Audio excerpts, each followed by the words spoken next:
It's David. I once hired a jet ski, but... Lie. We need to hear no more, David.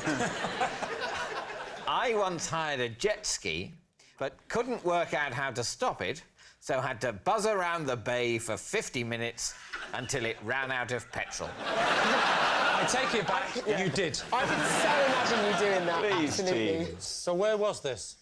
It was in Antigua. In Antigua. Was this in your boy single lads days? He never had those days. Yeah. Right. It's your first time on the show, isn't it? It is. Why were you in Antigua? On holiday. Was the Winchester Steam Museum shut? Why would you choose... I arrived at the Winchester Steam Museum and it was shut, and so I went straight to Antigua. When was this? I think about 2 years ago. And who were you with? My wife. And what got into your head? I could imagine you renting a sun lounger and opening up a weighty tome. I could imagine that. But I can't see you saying, now you relax here, I'm just going to go and bomb around the bay for a while.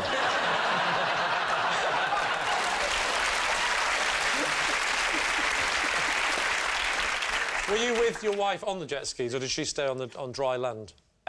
She stayed on dry land. So you were on your own going round? Yeah, you weren't with other people? And it just was you? your idea? Look, I thought I'd have a bit of a go. What were you wearing, David? Sort of swimming shorts. What length were the shorts? Were they sort of Daniel Craig, or... They weren't as long as Daniel Craig. What do you wear? Like shorts. I said swimming shorts. They've got a pocket. They've got a pocket.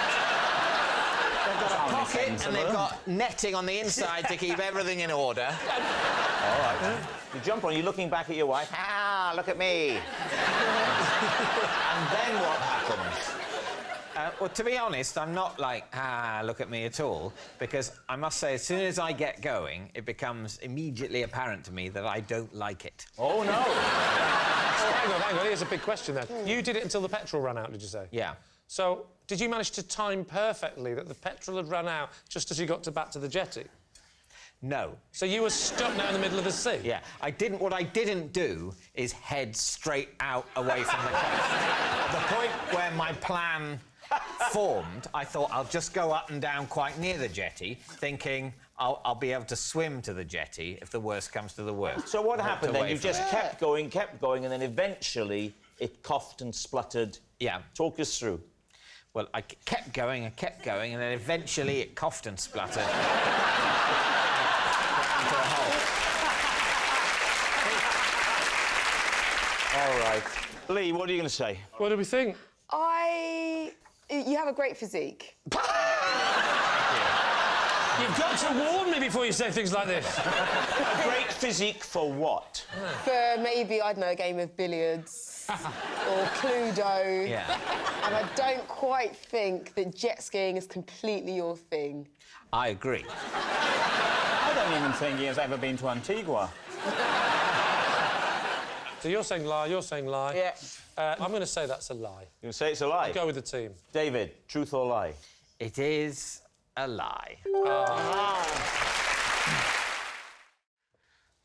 Whilst on holiday in South Africa, I had a 2-minute conversation with what I thought was my wife, only to discover that a small hippo had wandered into the bedroom. David's team. What do you make of that? Miles, describe your wife to us. Tall, slender, statuesque. So did the hippo had a very similar voice to your wife? The hippo was just sort of moving gently around. They're known for that. Not in especially close proximity. What was the conversation about, and how did you go 2 minutes? I'll tell you what the conversation was about. It was about me, and I was doing most of the talking, which obviously contributed to my So confusion. where, in fact, was your wife? I don't know where she was. She was just not... Have you ever seen your wife again? So where were you? I'm guessing that this is a safari scenario, am I right? It was sort of on the outskirts of Cape Town. Describe the nature of the structure you were in. Right. Is it a building? Is it on the 4th floor of a... Did the hippo have to get in a lift?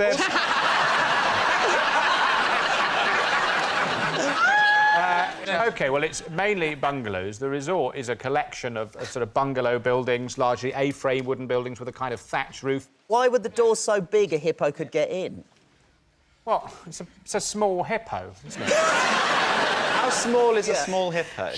Like a George from Rainbow, or...? That yay big. So the hippo was only that big? Yeah. It's about the size of a Labrador.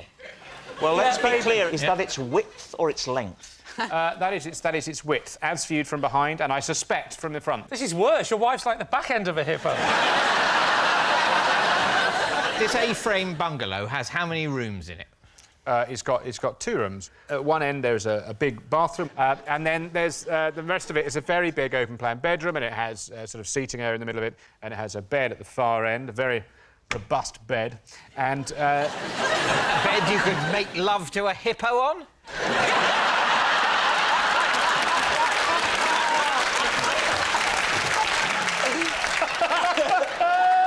That is speculation, but I wouldn't bet against it. OK, we're in the bungalow, OK? I'm in the ensuite end. Yes. OK. And I'd been shaving and then, you know, shouting over my shoulder. And I realised after a while, I'm not getting a lot back here. And I turned round and I saw that I had not been moaning about my career to my wife, but to a baby hippo. How long was this baby hippo? Well, I only saw it from the back, but I imagine, statistically, it'd be, what, probably 3 times as long as it was wide? OK. So broadly, so it was a sort of as long as this desk? Nobody measures or 2/3 animals as by long. width. Well, you You do. know, I saw a massive snake, it was this big.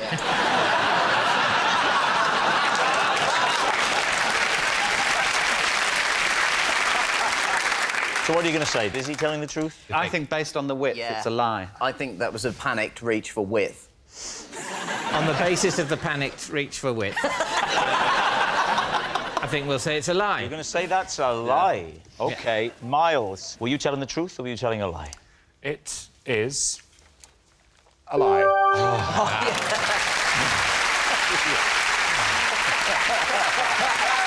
Yes, it's a lie. Miles didn't mistake his wife for a hippo whilst on holiday. For the past 6 months, I've been using David Mitchell to get me off to sleep each night. No further questions, true. OK. What medium are you listening to David through? I have found a stash of podcasts of The Unbelievable Truth. Oh, the radio show. For those that don't know, could you describe The Unbelievable Truth? There's 4 panellists, and they each deliver a lecture, and the other panellists have to... Oh, you see, I'm going off now. Have to find the truth. Look, this is amongst this the is not lies. going to get picked up by American TV with this bit.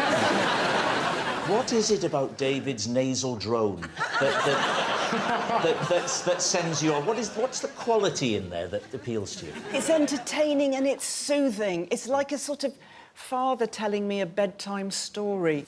And how do you listen to him? What have you got headphones and? No, I just have my phone very close Oh, it's to the my pillow. speaker on the phone. Yeah. But what about your husband? He takes his deaf aids out. He turns them off at night. You can't hear anything. He has his own way of listening to David.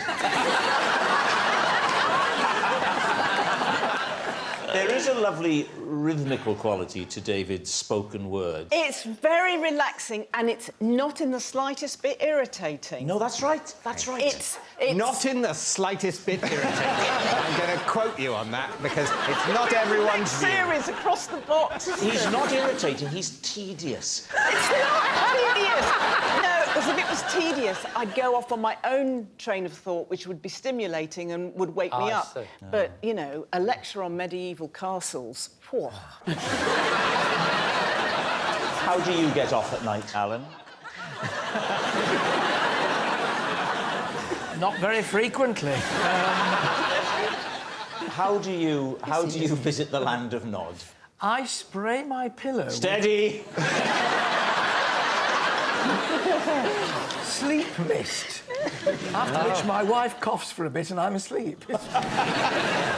All right, so what are we thinking now, Leisha? Does this strike you as true? Not really. I feel like there's so many other things you can listen to that would put you to sleep. All right, Alan? Philip is clearly a fan. True, for me. All right. I think it might be true because he has got a voice that can, you know... Comforting. That's not the word I was looking for. What are you going to say? I think it's true. You're going to say it's true? OK, Philippa. Truth or lie? It is. It's true. Philippa does fall asleep to David every night. The first time I used eBay, I accidentally bought a canoe instead of a handbag. David's team. Well, how did that error occur? Well, back in the day, when eBay was pretty new, I thought I'd have a little go. And I quite like vintagey stuff and old clothes, although when they delivered, it's not quite as good because they always smell a bit musty and have an air of dead people. But I like the idea. Did you get that from eBay? Was that you? Sorry, carry on. So I was scrolling through, as you do, and saw a lovely clutch bag. I know I've lost you all already, haven't I? A clutch bag. A clutch bag is a little bag For that keeping you the clutch. pedal from a car in. You have an accelerator bag and a brake bag. So what are we saying, Alex? You saw a clutch bag, you were miming putting the clutch bag under your arm to get into it, and then you pressed canoe by accident. In fact, in the modern computers, they've taken the canoe button off the keyboard because this kept happening. OK, you're looking at eBay. What I'm happens scrolling next? through. Right. It started off at 99p. 99 pence, John. Are you in? For a vintage bag? Yeah. You're in. Anyway. Next thing you know, £14. I'm thinking about pulling out. Yeah. Because that's quite a lot for a vintage bag. But anyway, on it went. Yeah. £32. And you're still bidding? You still in, John? No, I wasn't even in when it was 99. You were wrong about that. You read me wrong there, Alex. I don't know what my body language is telling me. OK, so the price is going up. You're tracking, that's what they call it. £32. You're tracking the bag. And I think it's a good time to go to bed. Yeah. Leave it. Next morning, Yeah. email on the laptop. Congratulations, your bid was successful. You have bought a second-hand red canoe. It's quite a jump, isn't it? Yeah. Do you think that's a terrible story? There's some fella whose boat was going down. He says, don't worry, I've got this covered. Tried to squeeze a family of 5 into a vintage handbag. So you emailed the canoe man saying, instead of the canoe, could I have the clutch bag. handbag that looks like And he said, I haven't got a clutch handbag to offer. Yeah. And I said, well, you've lied, because I bid on a clutch handbag. Oh, so do you think he was luring people in by putting photographs of vintage handbags, which people then bid on and bid on, bid on, whatever they pay, whatever the handbag looks like, they only get a canoe? Maybe 7 times out of 10, people make do with the canoe. It must have looked into it. Have you ever seen at the opening night of a film a glamorous starlet turning up with what the commentators are saying is an incredibly large clutch bag? OK. What are you thinking, David? I think I don't know. What do you think? There's too much of a gap. Do you think it's true? No, I think it's a lie. I think it's a lie. We think it's a lie. You all think it's We a think lie. it's a Quite lie. conclusively a lie. Yeah. Conclusively a lie. OK, Alex, truth or lie? Silly boys, it was, in fact, true. Well done, When I broke my neck at school, all I was given was an aspirin. David's team. What happened? How did you break your neck?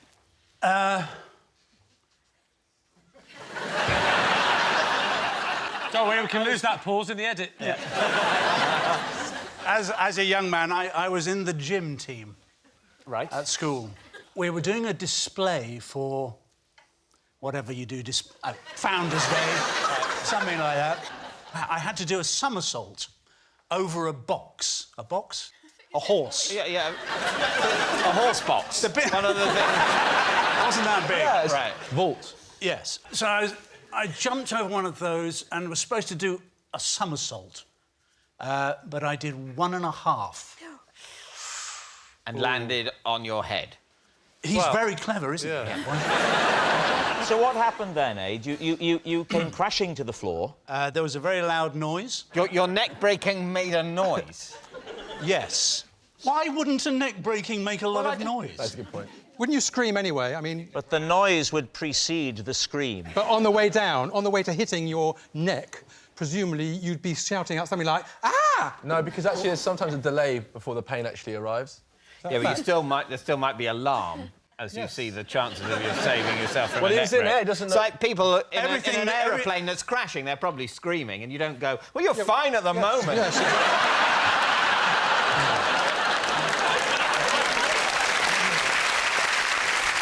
So you've hit the ground, you fall to the floor. What happens then? I was in a great deal of pain. Was there a gym teacher present? There was. He was Scottish. Yeah. Jock Watt, his name was.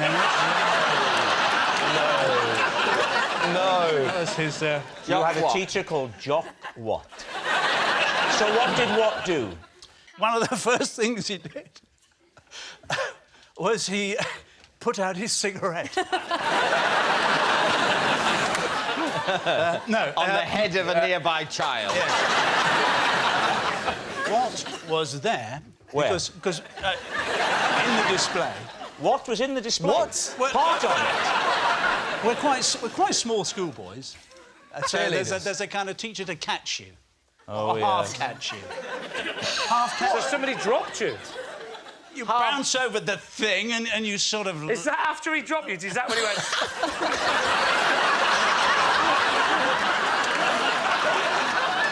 I was carried off the field of display. By what? By...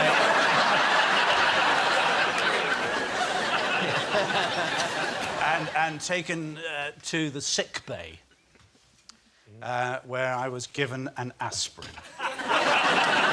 So where was Watt now? I wish his name wasn't Watt. Why?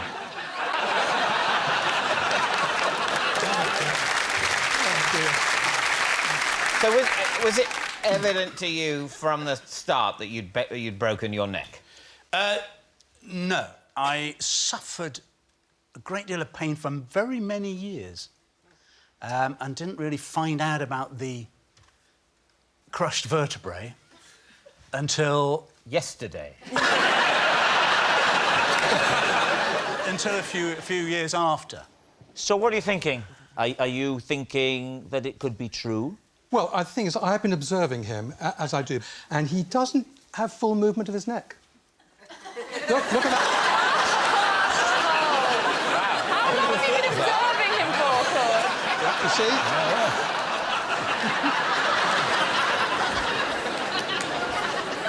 What do you think? I reckon it's true now because of the whole neck thing. Do you think it's true because of inhibited neck movement? I do indeed. We're going to say it's true. Aid Edmondson, was it true or was it a lie? It's... true. Yeah. Yes, it's true. Aid was given an aspirin for a broken neck. Possession. Right. Pick it up first. Steady. This is a prototype invention of mine that I'm hoping to release one day.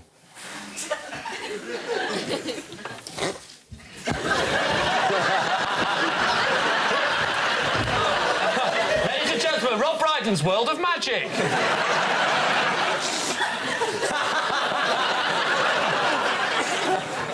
Teams, questions? Yeah, well, I mean, obviously, it's a TV aerial for the bath, isn't it? On first inspection, you'd think so. It's actually not. Don't tell us. Let's guess what it is. All right, try and guess what it is. Can you demonstrate how you would use it and see if we can guess? Yeah, please do. Can I come out? Well, Is now a good time? He's cleaning something... Oh. Oh, Footprints. He's painting. cleaning up Painting. You're footprints. painting. Oh, painted a dotted circle. He's doing I haven't finished. Hang on, he's painted a circle or has he cleaned the circle? He's patting children on the head. Incidentally, I've just remembered something. This isn't a mime show. Tell us what you were doing. It's a thing for kids. I got a lot of children, and it's an idea I came up with, and it's just a big kind of painting stick. It's just a silly painting stick. I'm very interested, actually, to know what you think, Deborah. I think it's £5 grand, that's all I need. Oh, you just need £5 grand. Anybody? Anybody? I think probably you. You in particular. Oh, me, is it? You're quite well known for being rich. Quite seriously, all jokes Do you know aside... how you get rich? We're not investing in things Deborah, like stop that. talking to the idiot at the end. Oh, sorry. Talk to this idiot. Yeah, Seriously? Oh, don't buy into that. What do you mean don't buy into it? Don't buy into that. No, not this. Buy into this. Don't buy into that. You've been rubbish on Dragon's Den. See this? Don't buy into that. Don't buy into this.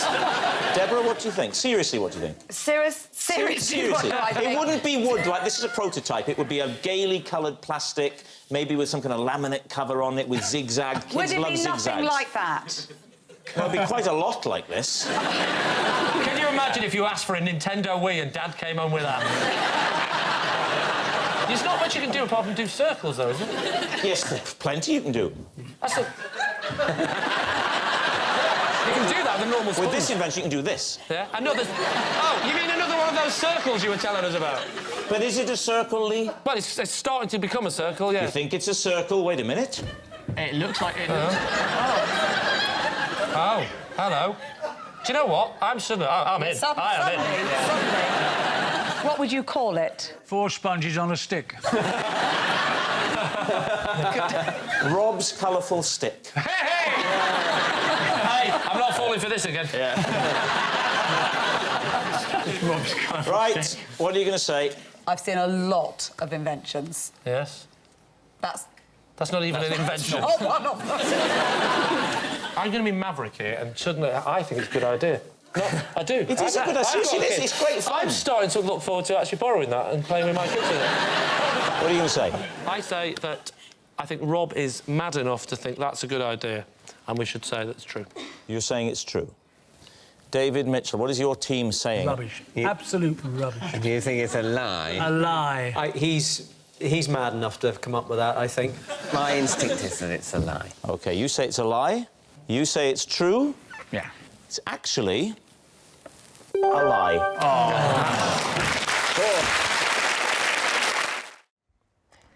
As a child, I once secretly cashed my mum's family allowance and used the money to buy a cat. David's team. So, how did you perpetrate this fraud? Lot of strong allegations straight away. It's not a fraud. Is it not a fraud? I didn't say I was my mum. Right. My mum, single mother at work, so quite often couldn't get to the post office during opening hours, so my job was to get the family allowance. I'm the eldest. And how old were you? 11. I see. So you were permitted to collect the money. Yes, what yes. you weren't then authorised to do by your mother is to spend it on a cat. Not explicitly. So it's not fraud, it's theft. So what happened then, Sarah? Talk us through it. So I went to the post office. Yes. Got the family allowance. Yes. Quite near the post office, there was lots of different shops. A high street, yes, if you will. Oddly, on the way to go to the post office, I had popped into the pet shop, and there were 2 little kittens, and they were kind of all snuggled and sleepy. Oh, very sweet, very sweet. So I went to the post office, got the money. It was about £30, and then on the way back, one of the cats had been sold, and the other one was there, very lonely. Is this the story you told your mum, or is this the truth? Well, this is... We don't find that out till the end of the round. I'm getting old, I keep forgetting the format. He was meowing, he was sad, and I realised that I now was holding enough money to buy him, and so I did. How did you tell your mum? I told my mum that I'd gone to the post office as instructed, picked up the family allowance. But then when I had been walking home, it had been very windy, the money had flown away. When I was looking for the money, in the grass, I found this kitten. Did she fall for that? No. Oh. I was going to say, if she did, can we get her on that team? So what happened? Were you allowed to keep the cat? Well, for a very, very short amount of time, the cat was in our house, but my mum was looking for somewhere else, basically to give him away to a home where he would be properly cared for, and then she told me that he had blown away. You were only 11 and she went, oh, where's the cat? He blew away. 11 is not too young to learn the bitter lesson of how miserable life is. Can I just say this has completely ruined my card in a minute, where I will be reading out that I, in the 1990s, bought a cat off a woman in a pub for 15 quid. What are you thinking, Nicola? Does this story strike you as true? I think there's a lot of detail in it. A lot of detail, yes. Yeah. You can picture the high street, the pet shop, the post office. Yes, you've got a wonderful imagination, though, haven't you? You're very gifted in that way, aren't you? Well, I mean, we're talking about cats here. Yeah, there are no cats. No, and yet we vaguely know what we're banging on about. You brought cats to life as vividly as Andrew Lloyd Webber did all those years ago. Well, I never saw the live show. I just saw the clip from the film. I auditioned for that film and didn't get it. And you know who played the part I went up for? Who? Judi Dench. How dare you? Ray Winston. Ray Winston got the part. Dan, what are you thinking? I feel like I want to believe Sarah on this one. I feel there's an element of truth there. Well, I think the situation is we just completely believe this. Now, if it's a lie, there's something diabolical that Sarah has done, because we've just totally accepted it. All right. And can I just say, I'm enjoying the length of your shirt sleeves tonight. Oh, they're getting longer and longer. You look like Lawrence Llewellyn-Bowen. Sarah, they're saying it's true. Was it true, or were you telling a lie? Yes, it's true. Sarah really did use her mum's family allowance to buy a cat. It's Sarah Milliken. Possession. Ah, there's a box under your desk. Would you pop it on the desk? And then, first of all, read out the card that's inside before you show us what the possession is. This is my cat cam. I put it around my cat's neck for a week to film what I got up to because I believed it was him who kept turning the kitchen tap on. OK, let's take this item out and pop it on the desk. Right, Lee's team, cat cam. So you're saying that you thought the cat might be turning the tap on? Yes. Well, we know it wasn't John. So you put the cat cam on the cat for how long? For, well, generally like an hour at a time, but while I was out. So the cat's clever enough not to be turning this tap on when you're in? Well, yeah, because I would just see him doing it, and then I would know it was him. If he could do the tap, were you not worried that he could turn the camera off? No, because the tap's like one of those ones where that's quite fiddly. And how do you see the picture? You connect it to a computer? Yeah, it's Is there just a got USB a on there? USB thing, yeah. Oh, I see, OK. You attach it to the computer, and how long are you watching? An hour at a time? Well, you fast forward it. I'm not sitting just watching... the highlights. You're doing the highlights. Yeah.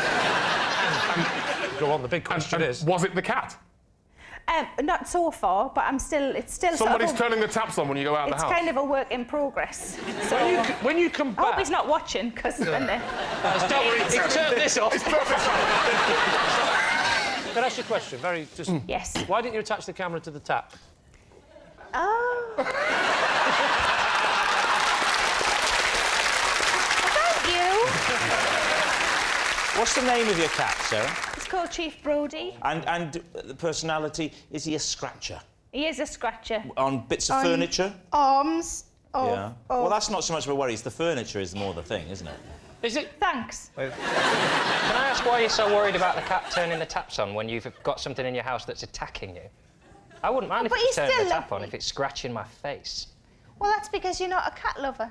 No, but I don't like things that scratch. Well, don't get a cat then. Am I the weirdo here? Yeah. We have a show of hands. Yes. That's so lovely to hear, because usually it's me. What colour is your cat, Sarah? Ginger. Pink collar, ginger cat. Would you?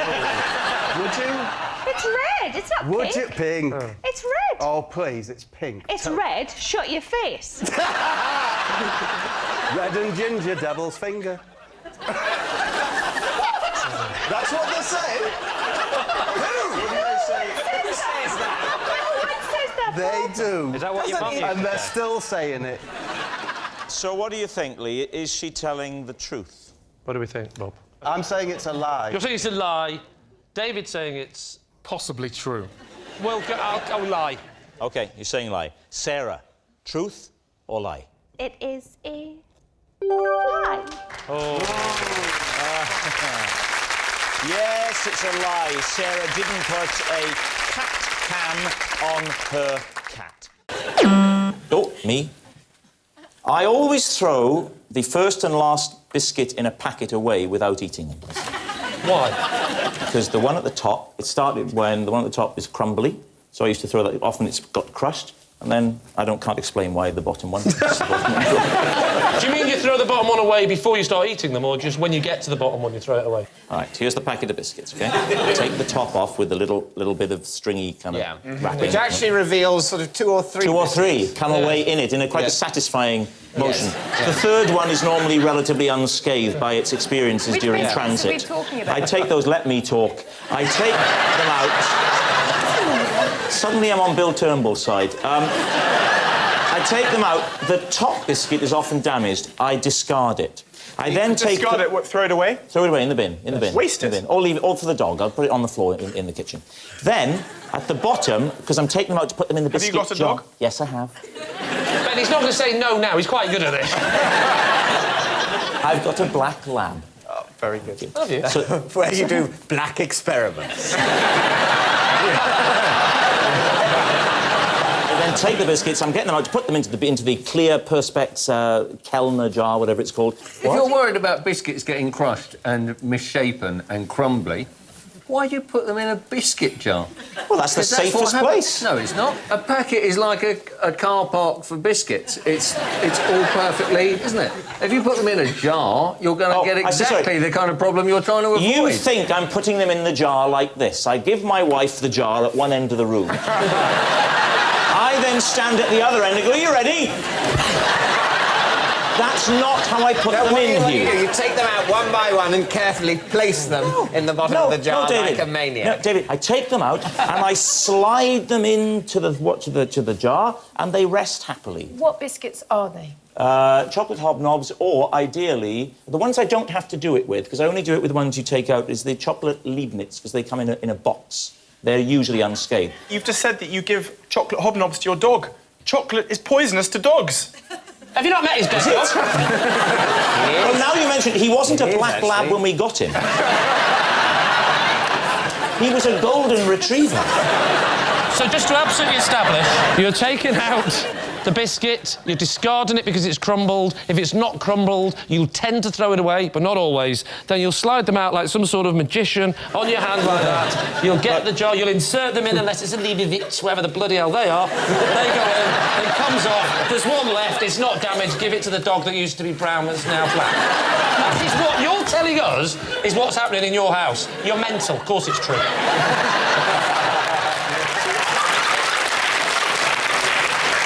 You think that's a lie? I think it's a lie. You're going to say lie? Yeah. Go on then, I'll go with my team, say that's a lie. Yeah? Lie. David? Well, yes, I think I can believe it. Yes, I don't like the broken biscuits on the end. Yeah. So what are you saying? So we'll say true. You're saying true, right. You say true, you say lie. Well, it's actually a lie. It's Rod. I can't wear normal gloves because I have an unusual hand. Hey. Which of the two hands is unusual? That one. Would you hold up your unusual hand? I'll show you some of it.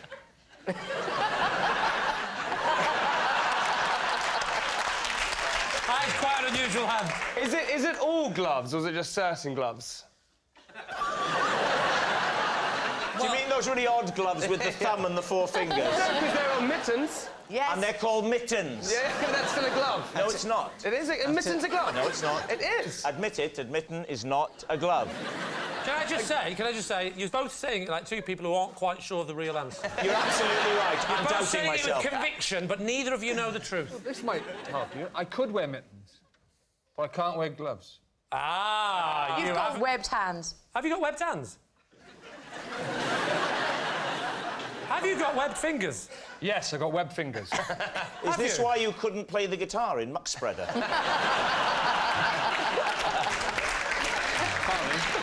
I could draw. Well, I haven't got a pen and paper, so I can't. So there we go. OK. I have pen and paper. You would have pen and paper, wouldn't you? Are you going to draw around your hand, but not let us see? Draw around your hand, but don't. I'll come to you. It's all right. I've got to even it out. Have a seat, sir. Thanks for coming. Thank you, sir. Right, draw it. Go on, draw it. Draw it. Do it. Draw it. Draw around it, yeah? Draw around it. Rob, you're to witness it, yeah? Well, I'm going to witness it. All right, OK. He's drawing round his fingers. Good God. Let me take it. Thank you, Rod. That must have been very traumatic for you. It certainly was. This is what Rod claims is the outline of his hand. Oh, so only one web on one hand? I've known you for 15 years. You'd have noticed if I had a complete flipper. So, what are you going to say, Lee? Is this the truth? What do we think? What do you think? I'm in the worst position now because I've known him so long. I can't help thinking I would have known this. I weirdly think it's the truth. Why? Well, I feel like it was a very good drawing. You think that I like it. Do you not think if you didn't have one web finger that you couldn't have improvised that? No, because if you... I was assuming it was going to be fake and they were all going to be webbed, but one being webbed is very... Maybe that's his attempt at 5 web drawings and he's rubbish at drawing. OK, what's it going to be, Lee? It's time to decide. No, I got it wrong on the trailer. Don't ask me anything. OK. So you don't know? It's a lie. You think it's a It's lie? a lie. I got David wrong, so I think we should ignore me. Just, you do it. Ignore me. So your advice is, I'm not sure, I don't know, maybe a lie, and ignore me. I've already got the winning team this week, haven't I? So what's it going to be? Let's go for lie. Lie? Lie. It's got to be a lie. Saying it's a lie. Rod, was it the truth or was it a lie?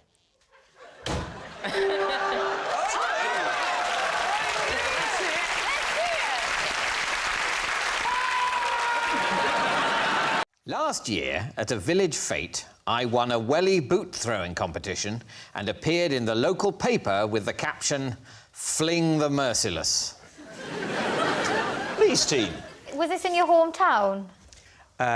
No. Well... All right, OK. Had you cut a ribbon? Had you opened the fete? No, I wasn't there in an official capacity. Because I'd be disappointed, and I don't mean this in a horrible way. Yeah. If you were the celebrity that was opening the fete. I'm sorry, but there it is. No, yes, no, I know you would be disappointed because you'd want the gig yourself. What was the weather like? Here we go. It was fine.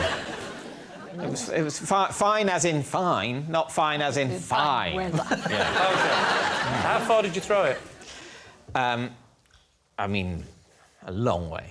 I'm not an expert on distance, but it would have to be... I suppose it felt like it was about 2 miles.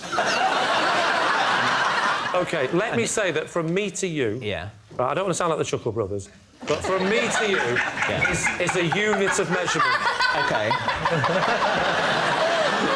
The Chuckle Brothers being referenced for ages. Yeah, all right, I don't do the modern stuff. Yeah. You have just proved that you don't watch this programme. The distance between me and you is 1 unit of measurement. OK. How many Mitchell Max was it that you threw? I think... Well, it was a good throw. I'd say 3. 3 to 3.5 Mitchell Max. Go on, Mikey. Knuckle in. That's powerful. Oh, thank you very much. Thomas, what are you thinking? I think it's a lie. I'm not quite sure why I think it's a lie. I just think he's lying. You probably think of Wellington's a grown-up sandal. So.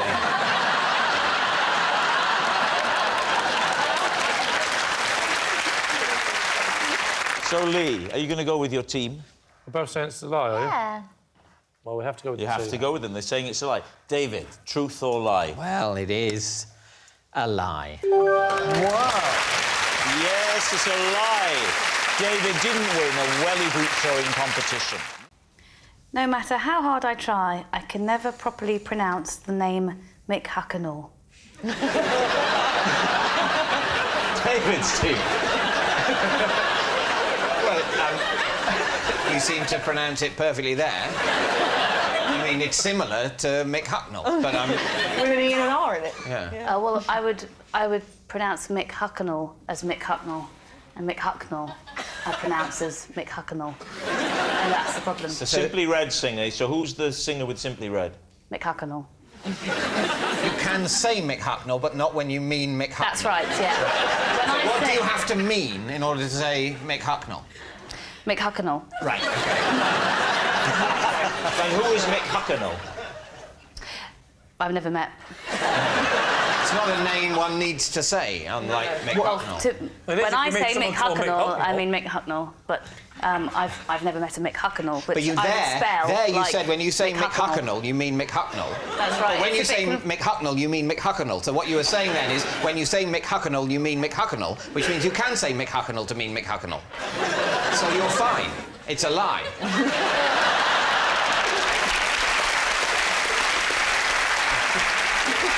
But when I say Mick Hucknall to you, yeah, pronouncing it correctly, I'm imagining it is spelt like Mick Hucknall. But in order...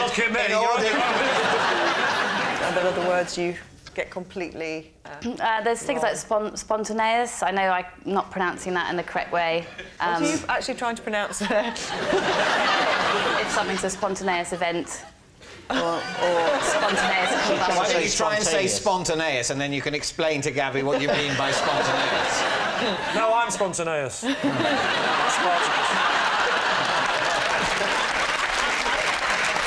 Were you relieved when Simply Red disbanded and stopped releasing albums? I was relieved, and but it's a problem as an actress when you have to sort of read scripts and you can't. So I have to have them rewritten. You could concentrate on working in sort of classical theatre before, because I don't think Shakespeare mentions Mick Hucknall more than a couple of times. A script without his name in it, though, is Simply Red. So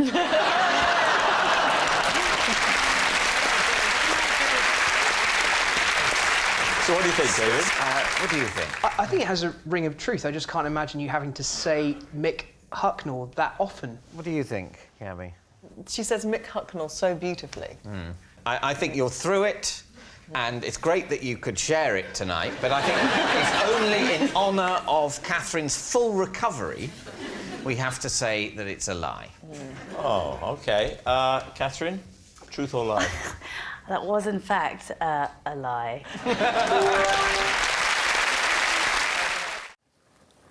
In my garden, I have a life-size statue of myself astride a unicorn.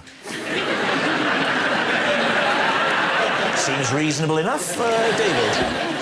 Where do you get one? I mean, it was I a want prop one. from a show. A prop from a show I did. It's not made of stone, it's made from polystyrene or something, but it's been painted. It's a bit weather-worn now. And what was the show? It was it was a New Year's Eve thing for Channel 4, Hello 1993 or something. Well, why did Hello 1993 need a statue of you on a unicorn?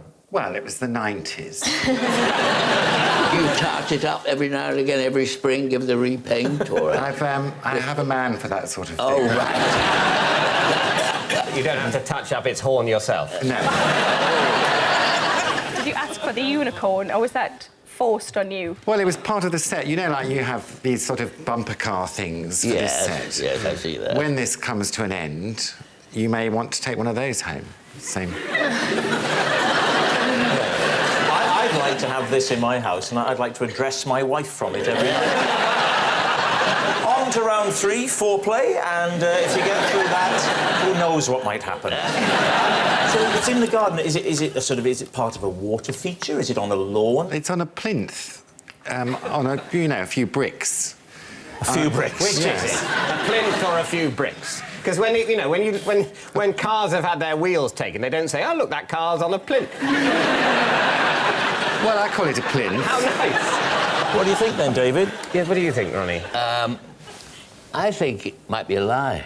Really? Would it be in the garden for this long, I asked myself. Well, it could I mean, it could be in a bit of a state. Seriously dilapidated. Yeah. A sort of a decaying image of yourself on you. That'd be quite a reminder of your own mortality on top of a mythical beast. I have a similar thing in my house. It's called a mirror. So what are you going to say, David? I think it's true. I thought it was true from the first time he said it. I didn't need any backup. You think it's a lie? I think it's true. I think it's a lie. Well, I think on balance, I think it's true. OK, David's saying it's true. Julian, were you telling the truth or were you telling a lie? It was a lie. Oh.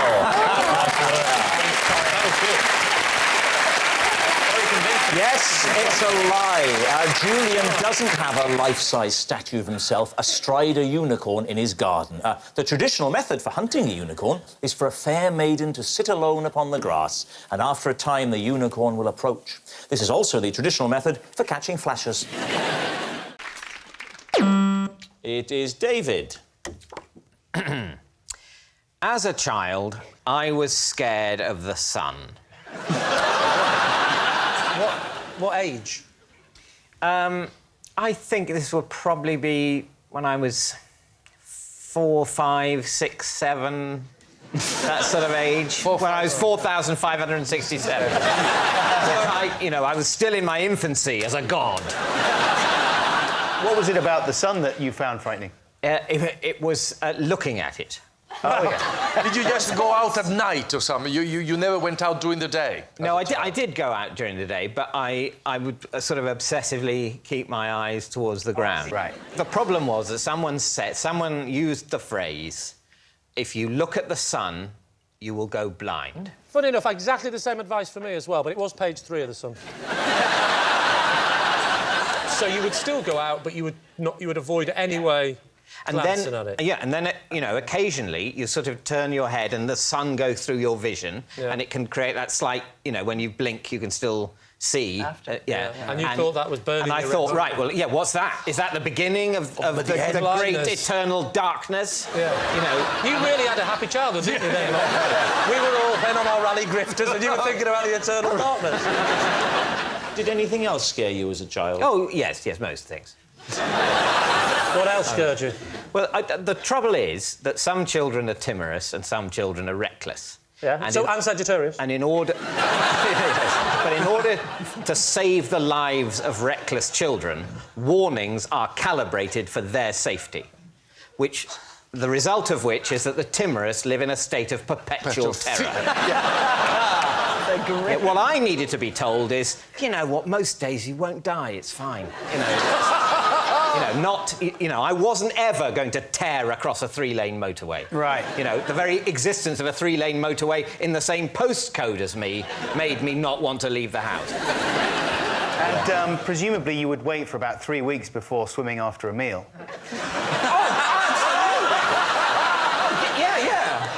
No, and having an ice cream in the afternoon and then thinking, right, well, I should probably not swim for the rest of the holiday. And then someone says, when I was an adult, you don't have to wait at all. It's all a myth. You can swim and eat. Did you? While looking into the sun. So what are we thinking? Adam? I'm thinking true fact. I'm going truth. So you're saying it's the truth? Yeah. Go on, we'll say it's true. You're going to say that it's true. OK. David, truth or lie? It is true. It's a whole woman's story. Yes, it's true. As a child, David was scared of the sun. I was ticked off by the headmaster after I mistakenly packed a pina colada in my daughter's lunchbox for a school trip. Whoa. Wow.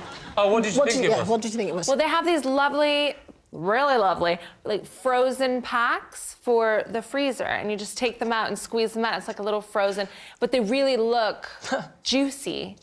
I thought it was just a little juice. Are you thinking of fruit shoots and things like that? No. I'll tell you the name. Do you want to know the brand name of it? Yes, I do. Capri Sun. Oh, the fruit drink in a pouch? Delicious. Love them. So why did you think that it was anything else? Because you were the one that bought it. Yeah, because I just buy lots of stuff for the fridge. I just grabbed it because I'm not with it in the morning because I've been having pina coladas the night before. What did the person at school... Did you get a telephone call or were you invited in? Oh, I was invited in on that occasion. What did they say? Hello, your daughter's drunk. Yeah. No. She has 6 year-olds wasted again. she didn't drink it. She knew right away what it was. It wasn't for her. Did she report you? Yeah. Oh, she's a grass. She's such a grass. She tells people, my mummy hides wine in the walls. But In that's the walls? a wine rack. Oh, I see. But they have a problem with me anyway. Why? Why? They've met Well, yeah, they've met me. That's number one. I do the school run in a bathrobe. No. Oh. What? One of those. Really? You go to school in a bathrobe? Yes, because... What have you got under the bathrobe? None of your business. So, talk us through now. You've gone into the school. They've called you in to the headmaster or headmistress's office. What happens? And they just said, I suppose you thought you were being funny. And I said, I'm sorry, what was funny? And they said, you know what you thought was funny. And I said, no, I really don't know. They spoke to you like that, a parent? Yeah. You should see my fresh look. They think I'm 16. That's the other problem. Who does? The faculty. How sympathetic was this lighting? Was it sort of...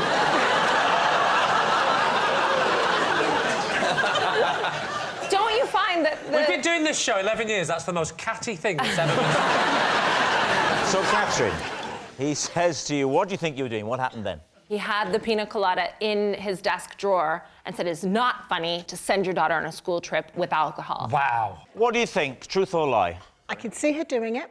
Yes. I really could see you doing it, Catherine. Thanks. But I think it's a lie. So basically, you don't think this particular incident is true, but she possibly is an alcoholic. I think it's most certainly a lie. OK, well, my team seems to think it's a lie, so we'll say lie. OK, Catherine, truth or lie? Nah, it is a lie. Oh. Yes, it's a lie. Catherine didn't put a pina colada in her daughter's lunchbox. On the first day of my holiday, I lost my glasses, so I was forced to read an entire book through a set of binoculars I found in the villa.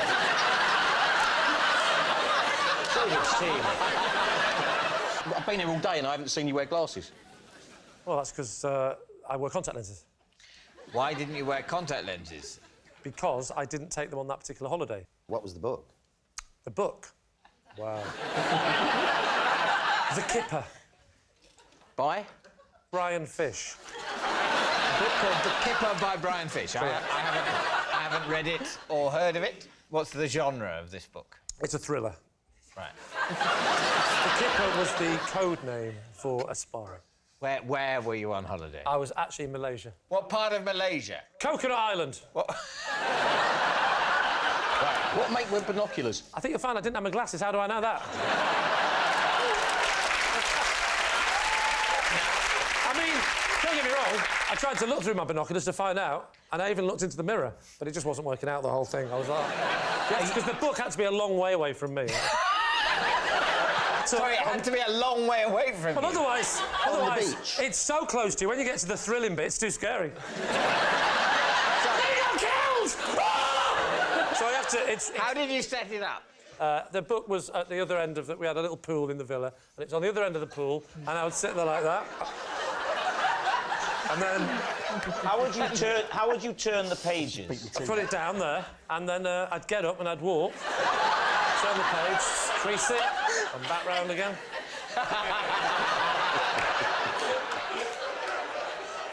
So, you got there and you'd forgotten your glasses? Correct. How did you manage to get there without realising? Because I forgot them. I left them somewhere en route.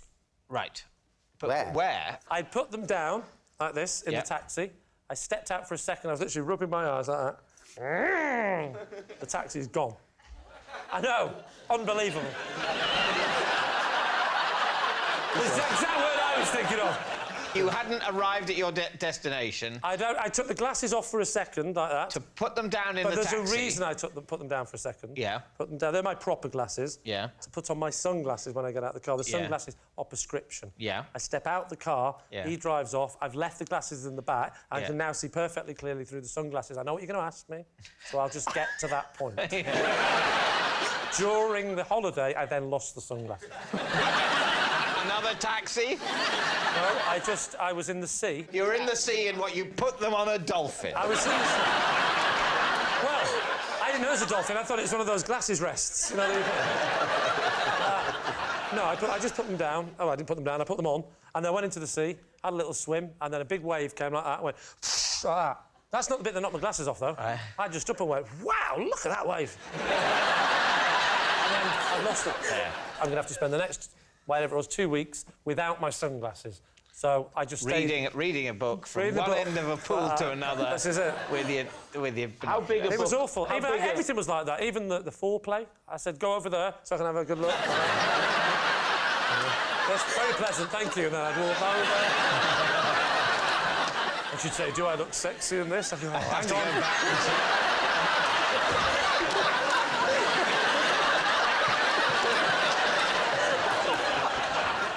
So, what are you thinking? Look, I wear glasses. You are so protective of your glasses.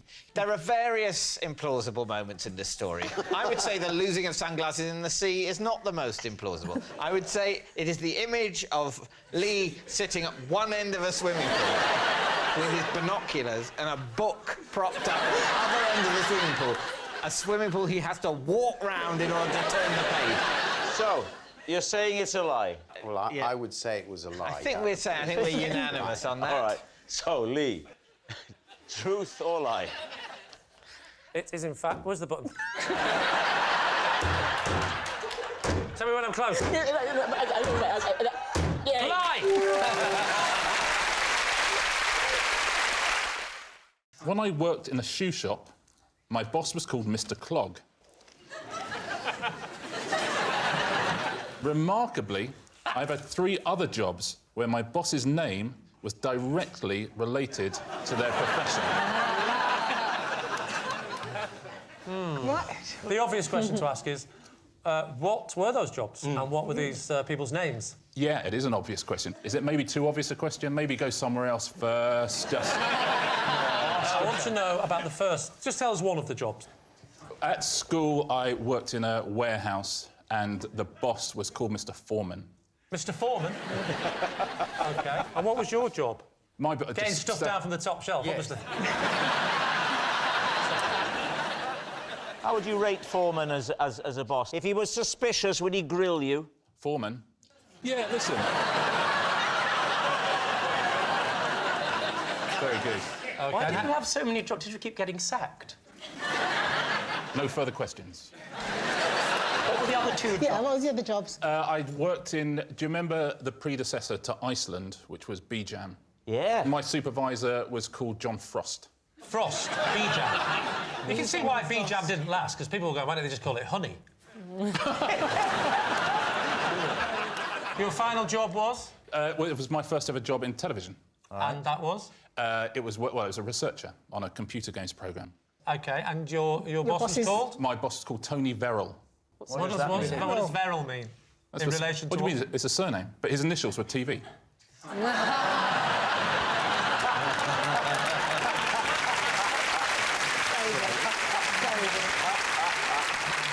Of all these bosses that you remember, Richard, who would you say was your favourite boss? What was it about that boss that made them Well, so John adorable? Frost wasn't really my boss, so I liked him. We had a bit more of a relationship. Mr. Foreman, I found that was quite stressful. It was one of my first ever jobs.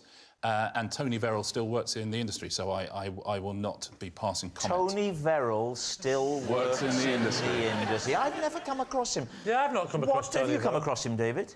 Yeah, I think I've worked with Tony. Sure, not 100%, but yeah. Do you know who Tony Verrill is? No. Tony Verrill? No, never heard of him. It's weird that none of us 3 have heard of Tony Verrill, and yet all you 3 have heard of Tony Verrill. Catherine hasn't. Catherine has or hasn't? I haven't, but it rings a bell. Oh, so you... What do you think, truth or lie? Truth or a lie? Well, the thing is, I think you're almost certainly sort of geeky enough to keep a record of that sort of thing, and it's the type of thing that would amuse you.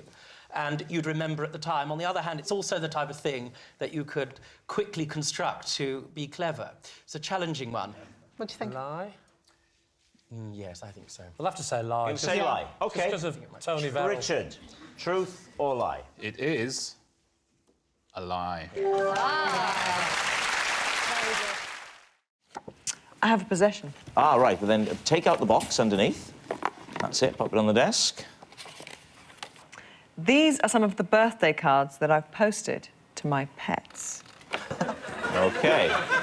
Without looking at the cards, can you tell us which? Oh no, these are all sent to Sydney. No, hang on a second. That's to Jodie. Who's Sydney? Sydney's the dog. Right. Jodie. Jodie Marsh lives in a basket under a bed. Jodie's the rabbit. Have you always had pets? Ever since I was a small child. My mum actually ran over a cat once, so we weren't allowed cats after that. But my... Seems rather unfair. Was she afraid that the cat community would take their revenge? Can we ever look at the cards? No, you can't. No. You can look at them if you want to. Chris, would you get them so we can all enjoy your thighs? Thank you. Walk across the stage. You can't read them. You can just look at the front. You can take them and read them, do whatever you want. Can't. Yes, he can. Touch those cards, and you'll be cycling on the other side of your can't. face. The rules of the game say you can't. If you think that's going to stop me, you are so mistaken. Give them over. Hand them over. Gabby, hold on to your principles. I can't find them. Cards now. Thank you. Now, it's a shame we had to do that, wasn't it? We might as well, now we've... Well, this one is to Michael. Is that a pet name for Jodie or Sydney? I don't know. It's sort of, in a way, it's less trivial than the pet's own name. This is to Sherbet. Why is this one to Sherbet? Because Sydney's real pedigree name is Sherbet Arundai Grunchfeld. Really? And why didn't you mention that? Rundai Grunchfeld. That's his official name. Sydney is a nickname, and in an official birthday card, you use a shortening of the official name. Who's Michael? Michael? OK, look. No, Jodie the rabbit does this dance where she goes, oh! And we said, she looks like Papa Jackson.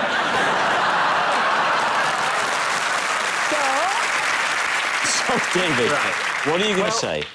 It's a difficult one. I just... The thing is...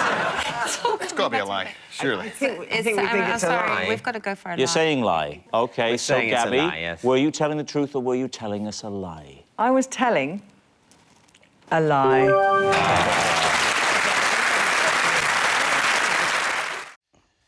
Instead of rock, paper, scissors, I prefer to play my own version of the game, which is worm, pigeon, shotgun. Please, team.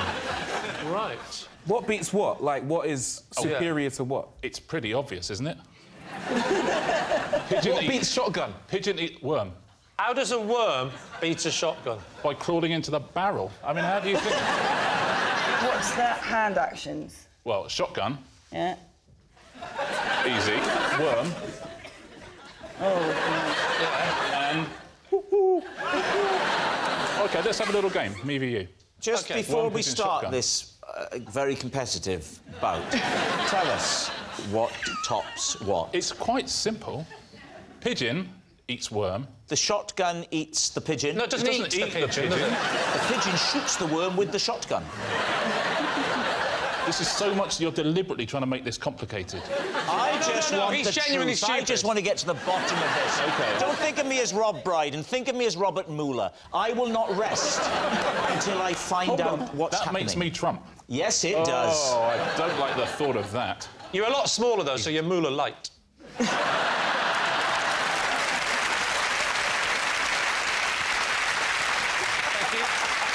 So, you know the rules. It's going to be the best of three. Best of three. I've got my own technique, by the way. I'm not going to use my hands.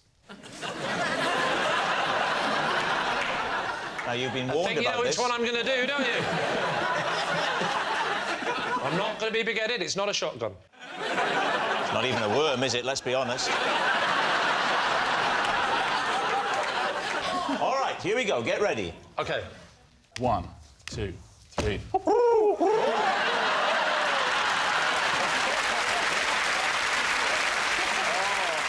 I'll tell you what, we all thought it was ridiculous. We're all into it now, aren't we? Are you ready?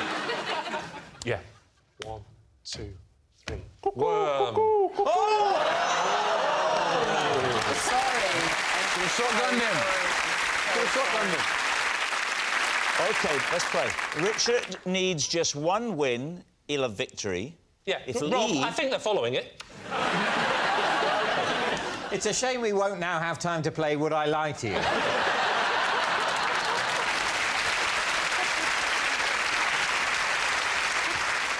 Here we go. Come on. Okay, 1, 2, 3. Shotgun!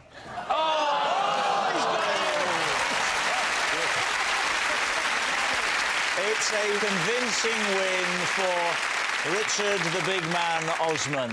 So, what do we wonderful think? to see. I think it's plausible. I'm going to go true. Yeah, I thought it was a lie until we played it.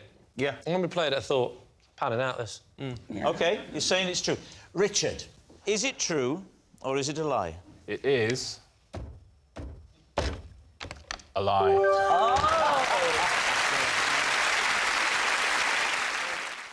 I once stole the shirt off a scarecrow in order to get into a nightclub. Leasty. Wow. OK. Was you not wearing anything before you went to the nightclub? Me? Yeah. T-shirt, you see. OK. Oh, and they wouldn't let you in? Yeah, but well, it is, you know, it's all a bit more relaxed these days because the dress code isn't what it was back in the day. What was the day? What year? Back in in my the day, or when this happened. Well... It was early 2000s. Right, so early 2000s, you've gone to a nightclub. Where was this nightclub? In Rochester. Rochester is a town, right? And that's why it's got a nightclub in it. And scarecrows don't really tend to be used in towns What because a there very aren't any good massive point. fields. Thank you, Miss Markham. When did you find out you needed a shirt to get in the club? Did you go to the club? When and the then bouncer said, you ain't coming in. Right, and then you walked back to the scarecrow to get the shirt? I walked back to the allotment. This is very high-level play. This is like chess, isn't it, between Sean and Joe? Take that, Moriarty. Do you live in Rochester? No. So how did you know there was an allotment in Rochester near the nightclub? I lived near it then. Oh, I see.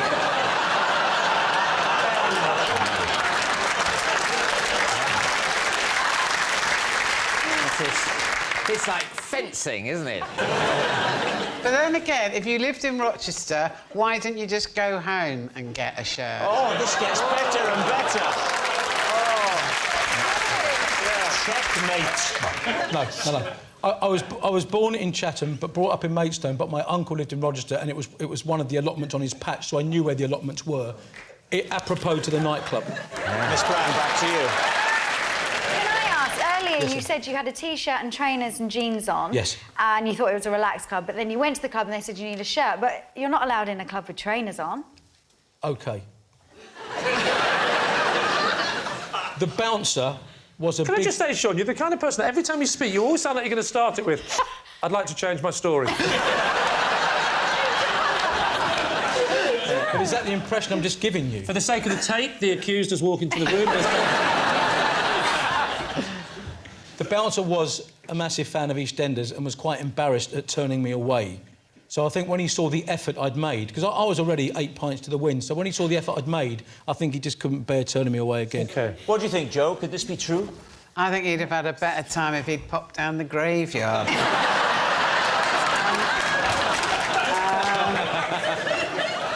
I think there's a lot of anomalies in it. This is what I think. A man who knows exactly where an allotment is because he knows the town so well knows you can't get into the nightclub without collars. And for that reason, Sean, we find you guilty. So what's he saying, Lee? You think it's a lie, don't Lie. You think it's a lie? you? You think it's a lie? You all Yeah. think it's a lie? We all think it's a lie. Sean, truth or lie? It is a lie. It's a lie. Sean didn't steal a shirt from a scarecrow. Once on Christmas Day, I was forced to hitchhike my way home and was picked up by 4 different drivers. Please do. Where were you going from and to? I was going from London down to Hastings. How old are you? I was about 17 and a half. And because nothing was running on Christmas Day, or you were skint? No, what happened was I was meant to go home on Christmas Eve, but I missed the last train. So you started your journey in London? I did. And how long did it take to get picked up? For the first bit? Not long, actually, 10 minutes-ish. And he said... Would you like to come back and have Christmas lunch with me? I'm very lonely. Seriously, he said that? Yeah. What sort of a man was he? He was a gay man in his mid-70s. How far did you go with him? No. I mean, how far on your journey did you go? I think he drove me about 10 miles, something like that. So that's the first person. Yeah. And then, do you remember the second one? A woman. Yes. Who picked me up round about the Eltham area, I think. I like a euphemism early on in the show. We've all been picked up in the Eltham area, haven't we? Actually, you're more accurate than you realise. She actually did make a pass at me. This is 2 now? Well, she said, where do you want to go? And I said, down to the coast, please. Oh, my God. Did she go down to the coast? Well, what she actually did was she put her arm round my neck and tried to kiss me. She did. What had led her to believe that this was a possibility? What had happened? The mistletoe on the wing mirror. Yeah, she tried to kiss me. I opened the door and got out of the car and ran away. Ah, so that explains the second story. Right, Okay. now get to the third one. The third guy was deaf.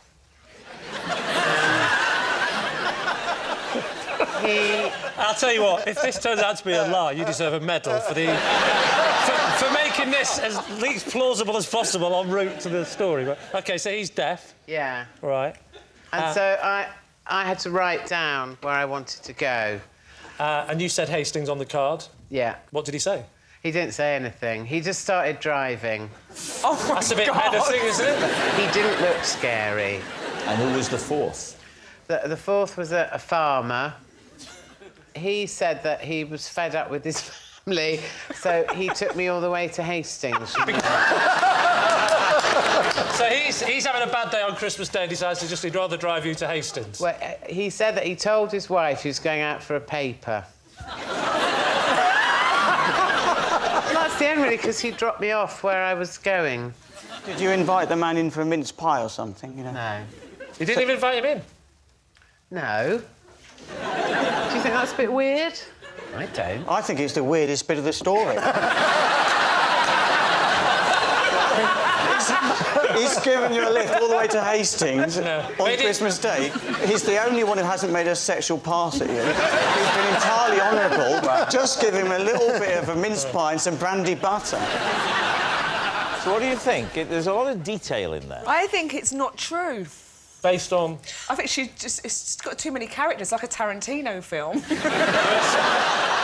bit I'm doubting is that wouldn't you just write on a piece of paper Hastings and hope someone's going to Hastings rather than anyone going sort of that way and I'll just keep getting out and getting out? Have you ever hitchhiked? You sound very, very idealistic about it all. Well, I'm not getting in a car until I'm going to Hastings. I don't care what day of the year it is.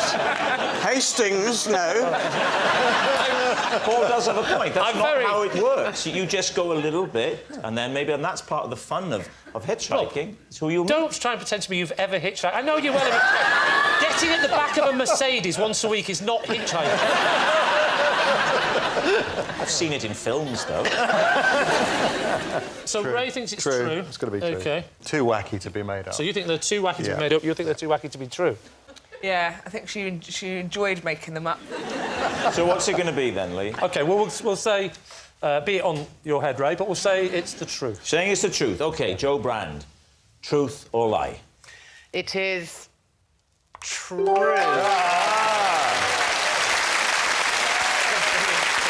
Yeah, it was true. Joe did have to hitchhike home on Christmas Day and was picked up by 4 different drivers. Right. I once undertook a self-help course entitled How to Become Taller.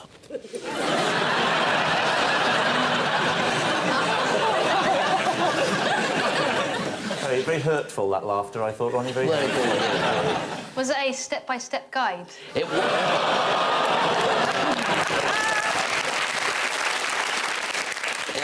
No, it was a little routine I had to perform every morning against the wall, stretching up, and with a pin in the wall. Oh, it was literally taller, not just to make you feel. Oh no, to confident. really make me. This is taller. going to make you taller. I'm talking about the real business, making me taller, and saying every day, and in every way, I'm getting taller and taller. Can I ask you a question? Did you keep the receipt?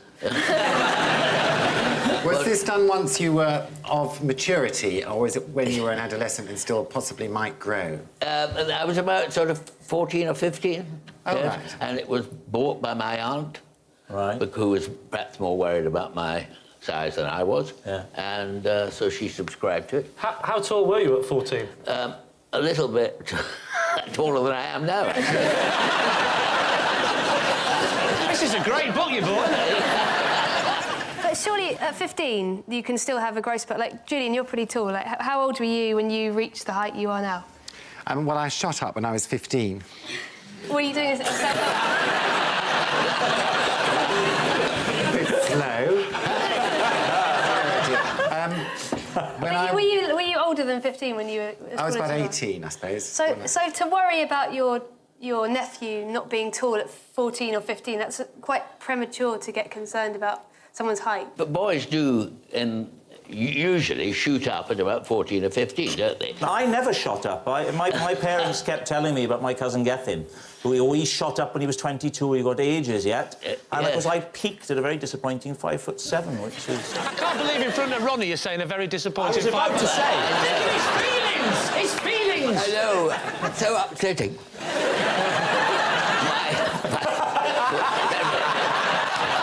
That's even more upsetting.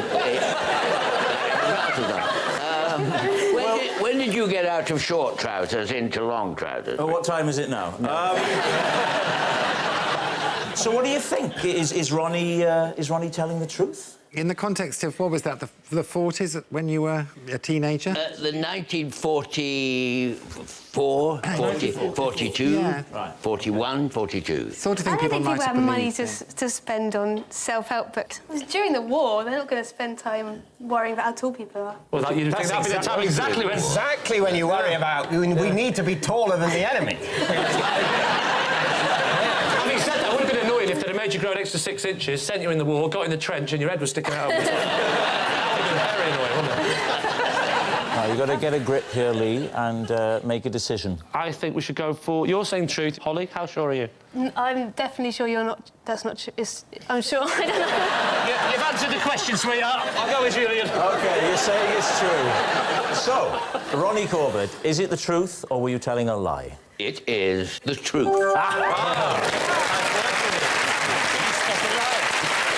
It's true. Ronnie did once undertake a self-help course entitled How to Become Taller.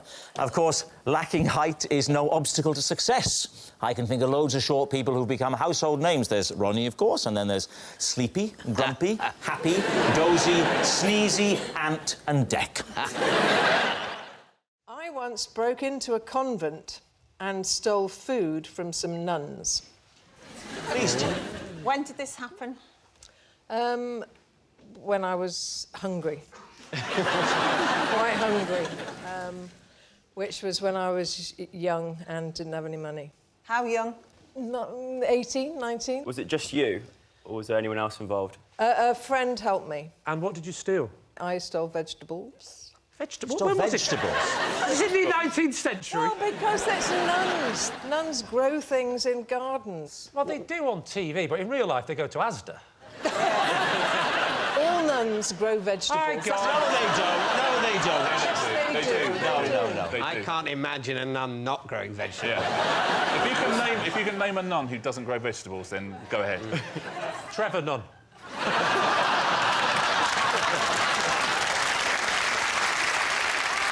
What I did was, while she distracted them at the door, I snuck round into their garden, which they do have, it's not just on TV, and stole vegetables. Dug them up? No, you don't dig up all vegetables. There are some hanging. Like what? Beans. You're milking a cow now. Was there a cow there as well? Don't worry, we'll get some milk while we're at it. So you lived near this nunnery? No, we had to drive there. Why, if you were poor, did you have a car? She had a car. Right, so... How did you get 2 syllables out of poor? You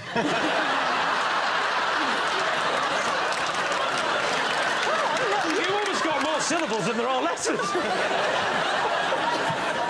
How far was the car journey, Jennifer? About 40 minutes, I You suppose. drove for 40 minutes? That's doing a heist. It was a heist. It would have cost you more in petrol to just go and buy potatoes and tomatoes. Not in 1980, no. Petrol was quite cheap. What do you think? Does this sound as though it could be true? No way. So, Steph, you think it's a lie. Joe, Yeah. which way? Yeah, I think it's a lie. I think it's true. No. Just the 1 syllable. What, that you... I was waiting for the rest of it. So what's it going to be? I have to go with the majority, even though I feel it's true. OK, they say it's a lie. Jennifer, were you telling the truth or were you telling a lie? I was telling the truth.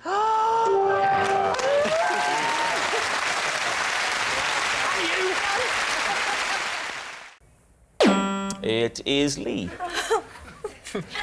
Every Sunday, I treat myself to a relaxing bath with 3 squirts of furry liquid in it.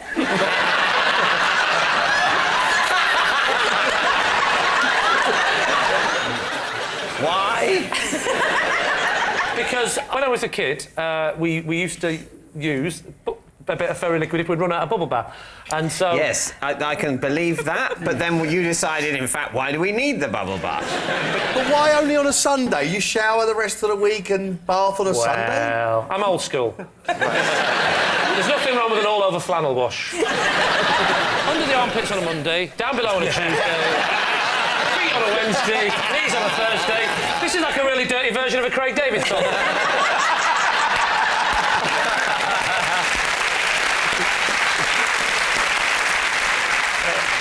So you ran out of bubble bath many years ago and have never restocked? No, not true. What happens when you run out of fairy liquid? I run out of bubble bath all the time, and I'm always restocking on a Monday. How can you run out of bubble bath if you only bath on a Sunday? Yeah, don't tell me because you said you shower the rest of the week. Yes. Bubble bath This in is the Rich shower. coming from a man who irons bread. I stick it on the flannel.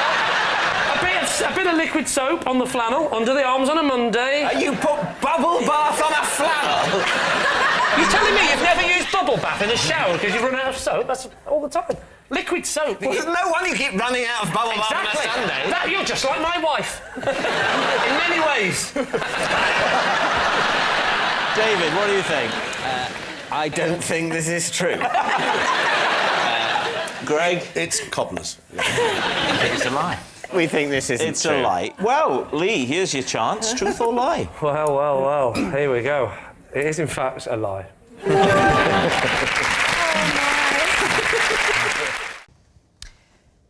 I once got stuck in a cave for an hour after getting the hood of my cagoule caught on a stalactite in a way I couldn't untwizzle. Right, caves and stalactites. Lee, Max team. Well, the bit that we definitely believe about that story is cagoule. We're not doubting cagoule. Oh, yeah. Yeah. Red? And when in the last 3 weeks did this happen? This happened when I was a boy, a child, a human A boy child? Boy child. What cave was it? It was somewhere in France. Ah, holiday? Yes. Deliberate ploy by parents to get rid of you? Give him the baggy cagoule and find a stalactite, then run. You were in there for an hour?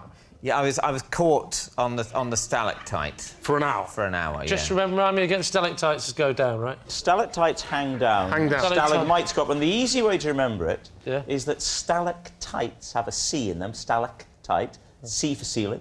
Yeah. Stalagmites have a G, G for ground. No, it's the stalactites come down, isn't it? Your tights But come down. tights go up as well. No, they don't. Not when I'm around.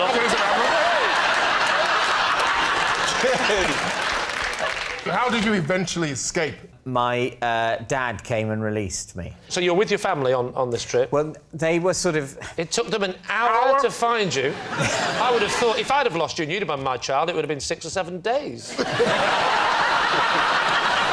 Right, So what are you thinking, Lee? Could this be true? What do you think? I'm going to go for a lie. You think it's a lie? Bob? Lie for me, Lee. Lie. Lie. David? It's a lie. After just one lesson, I had to give up learning the guitar because I found my teacher too good-looking. David Steve. How old were you when you had these lessons? 30... something. I'd say it was 3 years ago. It's well known you can't learn anything after the age of 27. That's it. Whatever you can do when you're 27, that's what you do. Forget anything else. How is parenting going, Dave?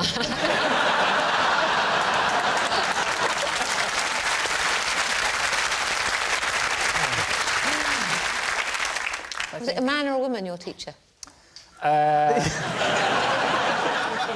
Which is funnier. It was a man. And were you attracted to him, or you just found him objectively so good-looking that you thought this is intimidating? I am recently married. This is a threat to me. My wife booked me some lessons as a gift. He came to my house. I felt he was too good-looking to exist in my house, and I simply never phoned him about the second lesson. Paint a picture for us of this man, maybe using Lee as a base point. I mean, if you can picture almost the opposite. There's no need to go that far, John. He arrived on a bicycle. That upset me. Sweating. Guitar on his back. He was Spanish. That upset me. Very ahead of my time there, Brexit-wise. This was before the vote. In fact, I actually organised the vote as a way of getting him out of the country. Said something like, "Can I bring my bike into the house?" I mean, I was all a quiver. Yeah. I think I said, "You can bring whatever you like, Alberta." But I want a visual picture. I mean, what colour were his eyes? Have you ever seen a sunset? Was your wife clearly thrilled to see him? She was upstairs, luckily. And why the guitar? Are you into guitar, or did she just want you to play guitar? I want to learn the guitar. You don't need to learn an instrument to be in a band, do you, Aston? You can sell, like, 10 million records without playing a guitar, so you'll be fine. Boom!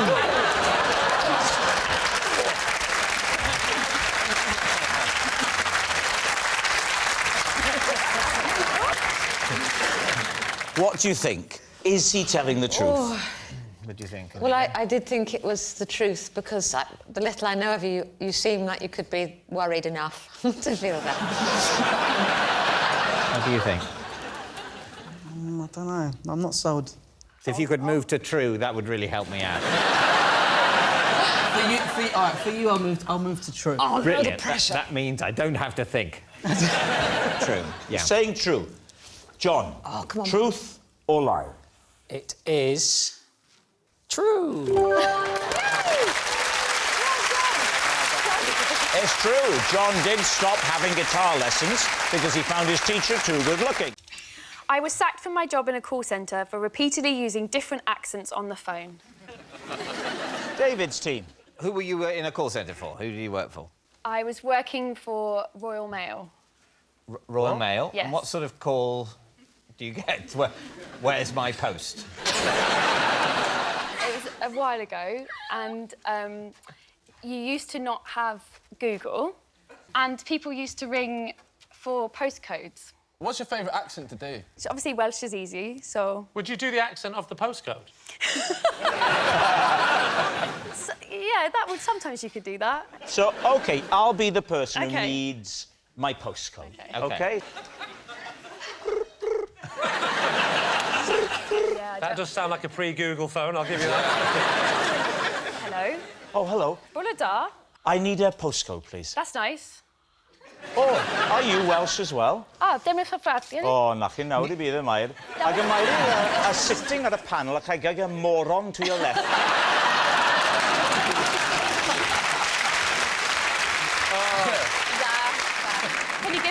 Yes, please. All right. 14 Mac Avenue. Oh, now where's that now? It's just round the corner from Success Street. 14 Mac Avenue, Deadsville, Nowhere Town. I'm afraid... Oh, it is in Wales. Oh, yes, that's very near Swansea. The postcode you require is S for Sugar, W for Wilson, 8, R for Robert, B for Bertie. That's a lot nearer Wimbledon than I expected. SW. Well, I wasn't always right. David, why don't you make an inquiry? OK. Hello. Well, hang on, you've got to ring her first. That's really good. The sooner this is privatised, the better. Hey there, hello, hi. Oh, I wasn't expecting to speak to an American. No, I know, it's exciting. I just came over here and I got myself a job. That's very good. That's Were very you working 9 to 5, by any chance? How can I help y'all? Well, I would How like... y'all doing there? You have a nice day? It's so hot here in London, I can't tell you. I'm sweating like a pig. Well, hang on, it's not one of those lines, is it? Yeah, it's real hot here. I might just get out of these hot clothes. In which case, at the other end, you'd hear, really? Oh, gosh, well, I certainly wasn't expecting that. So how did they discover that you were doing these voices? I didn't know, but they were listening in to check. For training purposes? And so they were listening in for a week on me. Look, I have as much of a sense of fun as the next man. But that's... I hope it's not him. That's very disrespectful to your employers. They were paying me, like, $4.60 an hour, I think. Well, work more hours. Work more hours, save up, you can go on a cruise.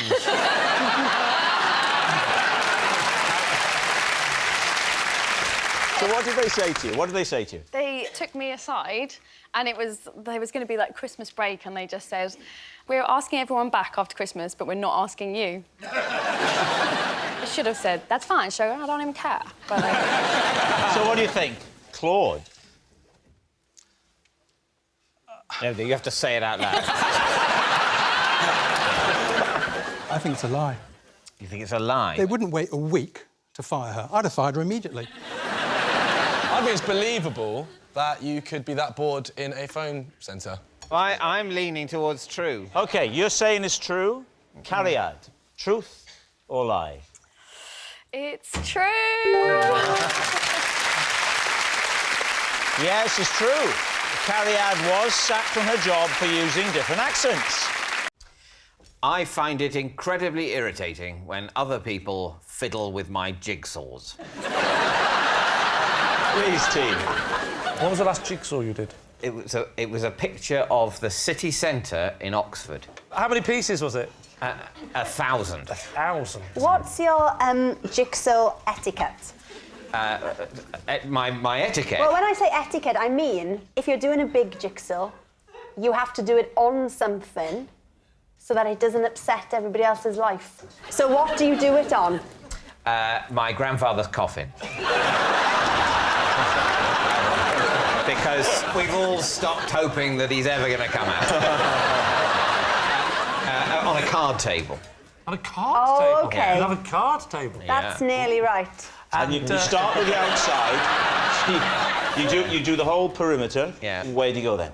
Then I go for recognisable objects in the scene. So which particular recognisable bits are you looking for, then? Well, there's a building in the middle with a sort of dome and a spike. I'm an expert in architecture.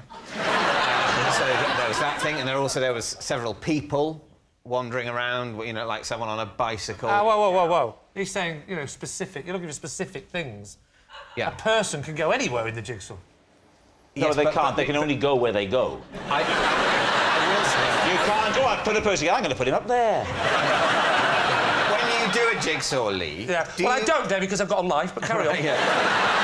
No, fair enough. No, I was going to say, do you use scissors? Because that's a... You know I'm not That's allowed. a rookie... So generally, a 1,000-piece jigsaw, you're coming back to it now and again, work commitments permitting. How long does it take? Let's say 3 months. OK, 3 All right, months? let's say it, 3 months. 3 months? It's a 1,000-piece jigsaw, 333 pieces a month. Excessive. So he's doing about 90 pieces a week. So he's doing about 15 pieces a day, right? 15 pieces a day is borderline, you need help. I don't need help, and I don't like it when people help. That's the point. So, Lee, what's it going to be? Alex? Well, if he was into jigsaws properly and you didn't want a fiddler, you put cling film on it. What? You're even weirder than me. Wouldn't the cling film sort of stick to the pieces, and then so when you pick the cling film up, it would sort of undo what you do, weeks and months of work? No. That's horrible, Because you isn't it? buy a massive tray. Yeah. You do it on the tray. Not only can you carry it around if you need to dust, but also the cling film wraps underneath. You've watched far too many features on the one show, haven't you? This week we're talking about tricks for jigsaws. You probably think it's just the four corners you have to know, but no, get your cling film ready, we'll tell you after this.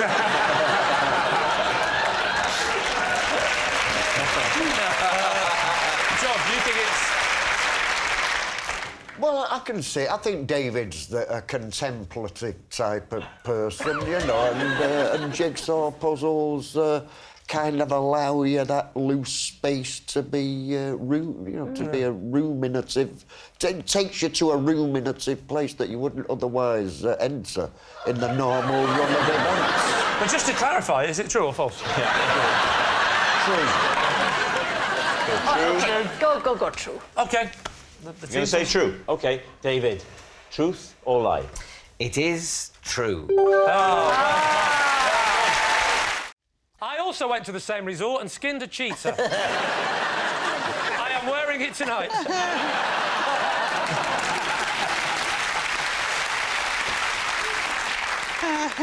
At the end of my first driving lesson, my instructor told me I'd done pretty well, but that I didn't need to make the noises of the car engine as I drove along. Please, team. OK, so what kind of noises would you make? I find it very sort of reassuring to make noises in the car because I find it quite stressful driving. So on the first lesson, this is when it started, and I'd just go. So you could replicate that if you change gear, you'd do what you just did then.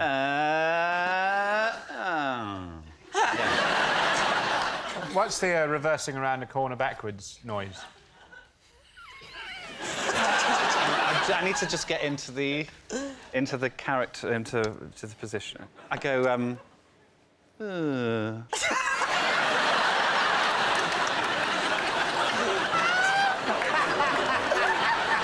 would you What's weird about that? Would you make all the noises? Would you do indicators, for example? No, let's not be silly. Just to get to the nitty-gritty. Yes. Name of driving instructor, because I remember mine, Norman, and we ate Percy pigs. I don't actually... Do you know what? I don't... Because I had two, because the first one was a friend of my dad's, and he kept shouting, "Don't panic." It wasn't Clive Dunn, was it? I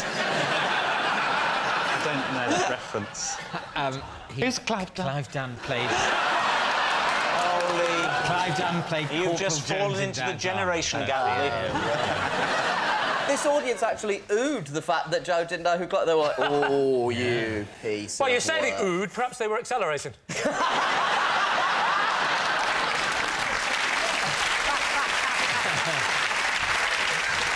So what do you think, then, Lee? What is your team thinking about this? Nicky, what do we think, then? I reckon it might be the truth. You think it's the truth? truth? Yeah, I'd say that. Do you, Miles? I think just Joe is inherently believable, very trustworthy. OK, well, we'll say it's the truth. You're saying it's true?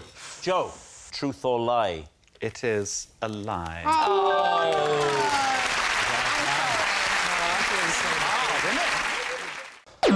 It's Lee. When I was 7, I had to be a bridesmaid at my auntie's wedding.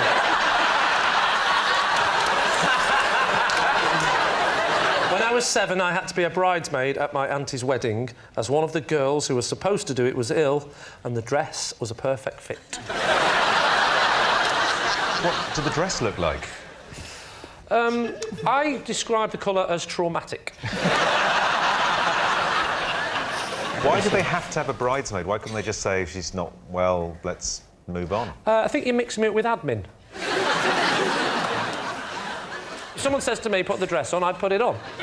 You know that, don't you?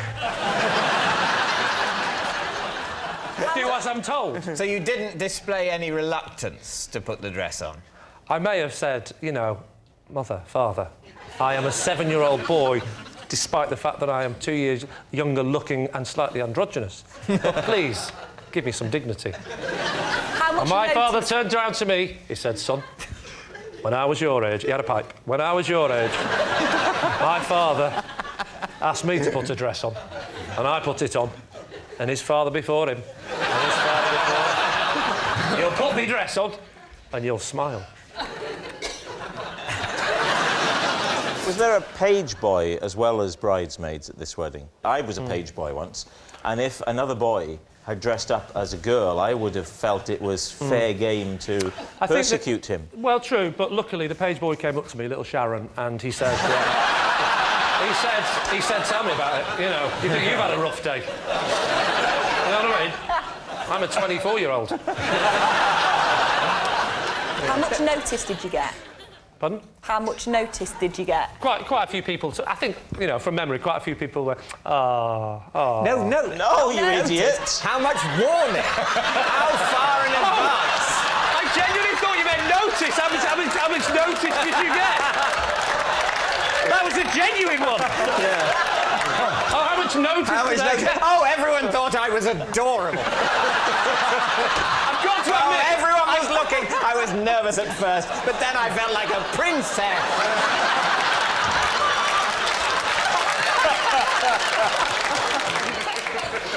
Oh, I see. How much in advance did they tell me? Yeah, how much notice? How much notice did I get? Do you know what? That would be embarrassing if this was on television, wouldn't it? I think I got, like, I don't know, 5 hours or something. She was ill at the last minute and... I just think you would have absolutely refused at that age. Listen, I said, Dad, I don't want to do it. And he went, listen, I'm not your dad, I'm your mother.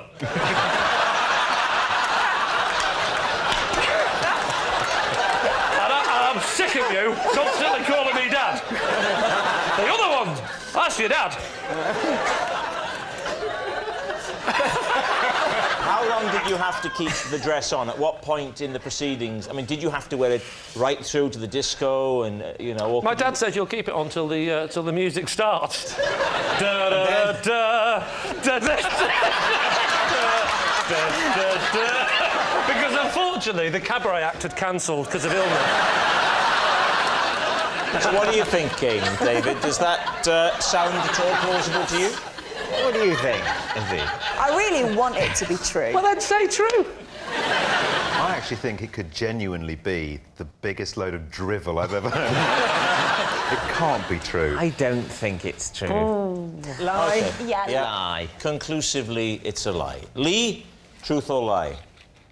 It's a lie. I wanted it to be true, didn't I? Yes, it's a lie. Lee wasn't a bridesmaid at his auntie's wedding. A quick technique I often use to determine if someone has singing potential is to get them to sing Bar Bar Black Sheep as if they are frightened. David. Is it? As if they are frightened? Yes. And what is it about that tells you anything? It's to determine whether they can perform. But Not just to sing, but whether they can take it to the look next level. terrified while singing, because that's the key skill needed in a choir. No, it's more about them. You know, it might be that I want them to get under the skin of a piece of music that I'm going to do later. So I want to see whether they've got what it takes emotionally to connect with the song, even if it is Bar Bar Black Sheep. Is that one of your favourites, Bar Bar Black Sheep? Well, it's a very good tune. Well, look the talk is cheap. Let's see some of that, and I use this phrase advisedly, Malone magic in action. Greg, could you sing Bar Bar Black Sheep as if you were frightened, please? Fine, I'm an incredibly versatile actor. Let's go. Frightened? Frightened. OK. Oh.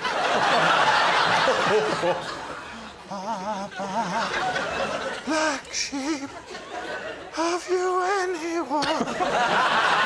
Science. Yes, sir. 3 bags full. Are you being Barry, Robin, or Morris? I can't quite tell. I think we've established that he's got potential, and the important thing is... Give me another emotion, Gareth. No, well, it's... But that's... Yeah, I know, but give me another one. Just... Well, all right. Sexual joy. Hang on a minute. Have you Can I do the frightened one? Oh, you want to do that? I don't get to look someone in the eye very often.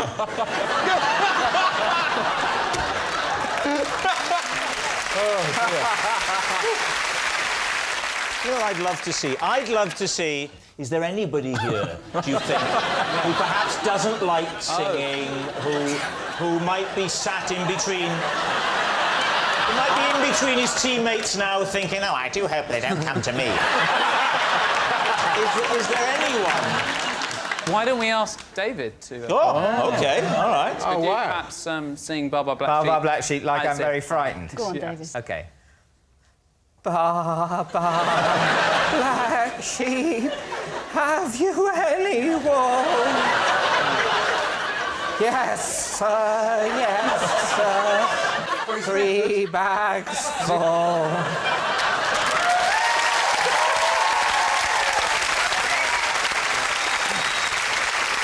You know that Gareth didn't want you to sing Bar Bar Black Sheep as if you were a sheep, don't you? But what do you ascertain from what he's just done? Well, I mean, he can sing in tune and... in the broadest sense. Yeah, and making people feel comfortable and do, you know, let's not start with the Mozart Requiem. Let's start with Bar Bar Black Sheep as if frightened. So, what are you thinking of this claim of Gareth's? I think it's true. Also, you have got to have a thing, if you're auditioning lots of people, you can't think about it with each one. You've got to have a thing you ask everyone to do. Yeah. So I think we think I think we're saying it's true. I think it's true. OK, Gareth Malone, truth or lie? It is... a lie.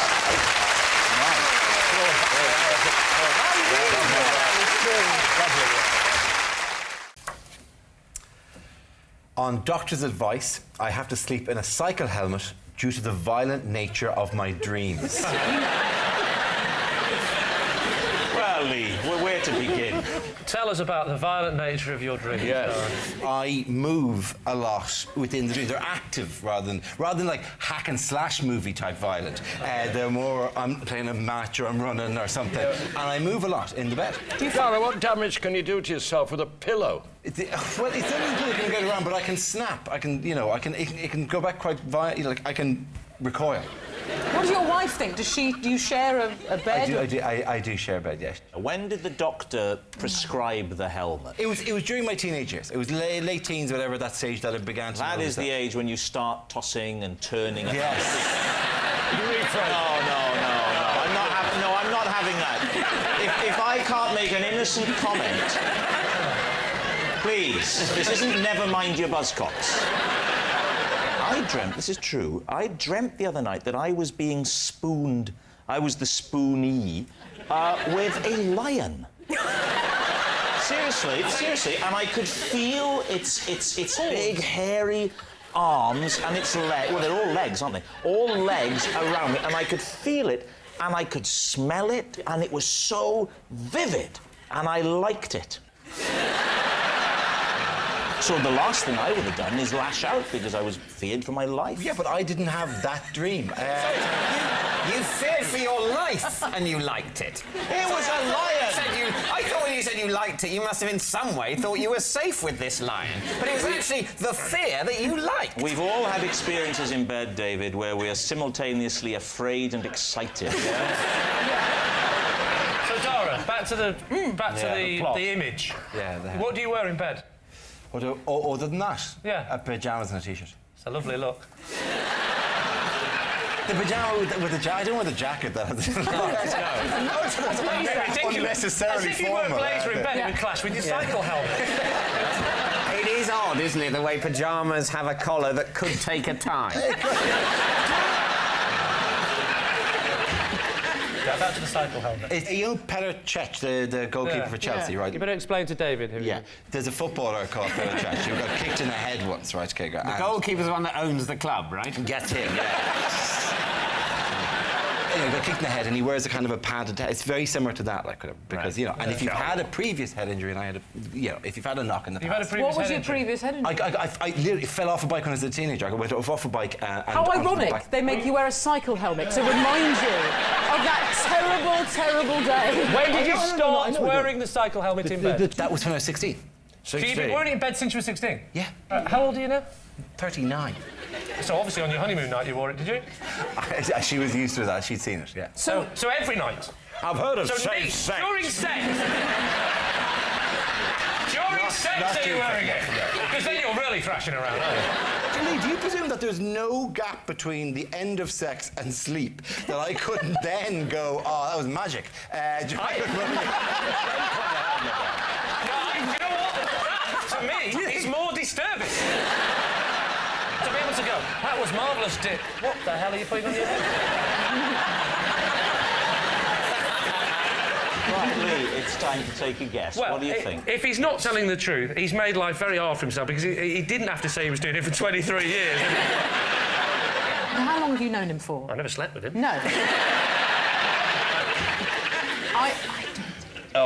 It's lie. So it's a lie.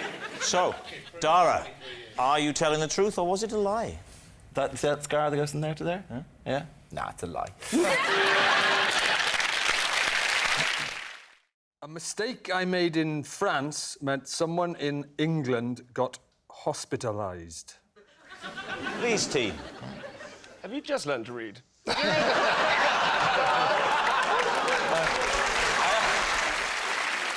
Was the mistake you made in the French language?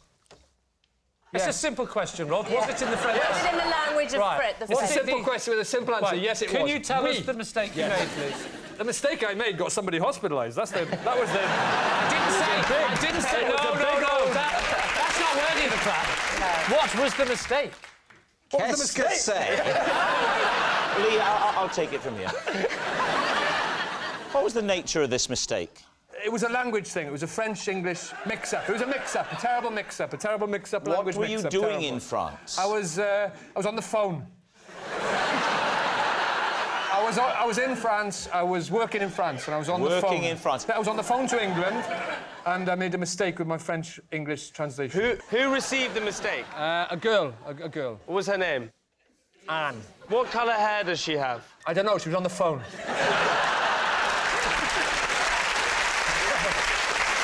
So you never met her? I never met her. So can you talk us through the incident? I was asked by someone in France. They said, "Can you talk to somebody in England?" Why did they ask you to do that? Because they didn't speak English. Right. What was the relationship between Anne and the person that had asked you to talk? Oh, that was Anne's father said, "Can you speak to Anne? She's in England, and we're in France. And ask her what's wrong with her." How did you know him? What was How the did you know him? relationship? There's a new angle. Oh, I knew him. Well, you should have asked. I knew him because I worked in France. I was in a school. I worked in a school. He was the caretaker. What were you doing in school? I was teaching English. Now, his daughter, she's French. Yes. She's living in England. Yeah. Now. No, she wasn't living. She was on a very short exchange thing. Right. Now, in the words of Question of Sport, what happened next? He came to me, said, "Can you talk to my daughter, Anne? She's ill, she's in England." She couldn't speak to the family she was with. That's the problem. That's the problem. So she didn't know how to speak to the family? She couldn't speak to the family because the How is family you was English. speaking to her going to help that? Right, here's the situation. Anne could talk to her dad and tell her what was wrong with her in French, but he couldn't say that to the family because they didn't speak French and he didn't speak English. So he came to me, who spoke both languages. I went to her, I spoke to her in French, then I passed it on to the family in English. What's wrong with them? I passed that on to him in English, then I passed it back to him in French. Everyone's happy. Now, except she got... You said that you made a mistake that caused this person to be hospitalised. That's right, I did, yeah. What did you do wrong? What did you say wrong? Yeah. I said, qu'est-ce qui se passe, qu'est-ce qui se passe, qu'est-ce qui se passe, all that, you know, as you do. And she said, j'ai une angine, j'ai une angine. Was she stuck in the bell tower? I know what's wrong with her. Is it something to do with her back? J'ai une angine. And what is that? What does that mean? Well, I said, I got the English family on the phone and I said, hey, she's got an angina. She's got angina. And that's a mistake, right? Well, angina, I found out later, is a serious heart condition, so she was hospitalised. But what was wrong with her? Angine is a sore throat. I didn't know that at the time.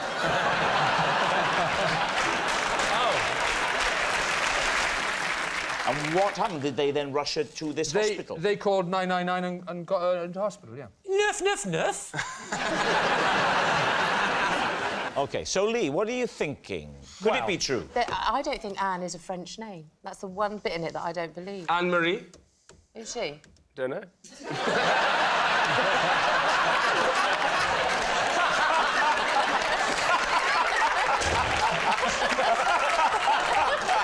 What an absolutely amazing answer. That's one of the funniest things anybody's ever said. I believe it to be true. You believe it to be true? Mm-hmm. OK. It was so torturous getting that story out that it has to be the truth. Yeah. Lee, you think so too? It could not be any truer. Rod, truth or lie? Of course, it is true.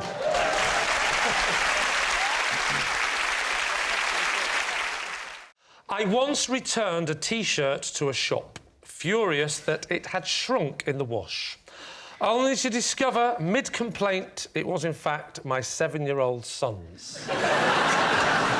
David. So what did the T-shirt look like? It was a small red T-shirt. I'm guessing you had recently bought a adult-sized red T-shirt. And you had put that in the wash. Correct. And presumably also your son's My identical son's red T-shirt, red- but purchased at a different time in a different place. I got it from Gap, and he got it from Gap Kids. And I just grabbed it, put it on, thought, oh, it's shrunk. I had no reason to believe it was any... I didn't check the label. That was my T-shirt, as far as I was concerned. So when you went back into Gap, what did you say? I was in a queue for ages. Someone shouted next, and so I thought I'm in the wrong shop. And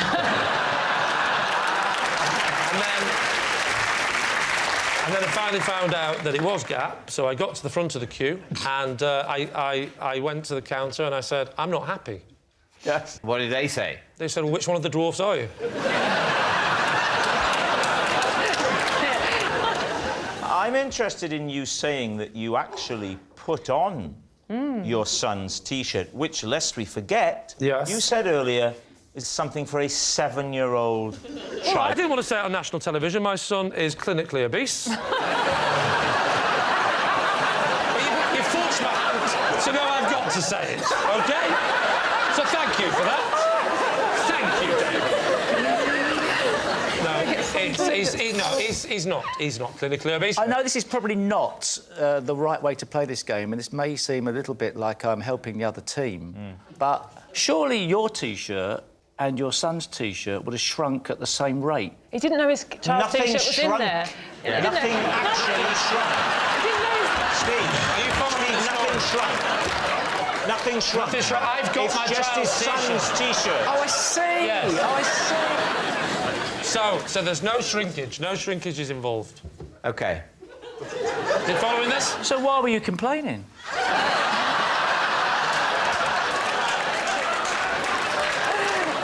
So there you are at the front of the queue and you're talking to the assistant. I handed it over. I said, I'd like to swap this. This T-shirt has shrunk. She looks at the label, which I haven't done. She looks at it and assumes that it is my child's T-shirt that has shrunk. And she said to me, are you sure it's shrunk? To which I said, yes, because I couldn't put it on. To which she said, well, yes, but could your child put it on? I said, I'm not giving it to my son just because it's shrunk.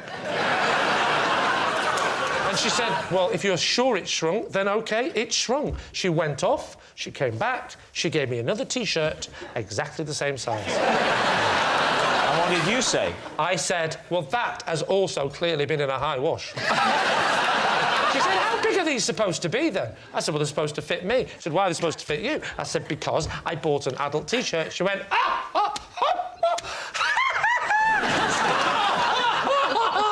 this is hilarious. I said, why? She goes, I don't even work here.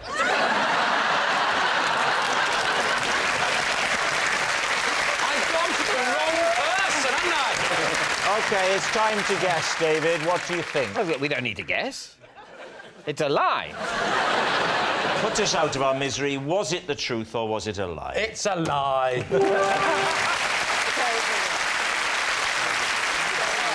Yes, it's a lie.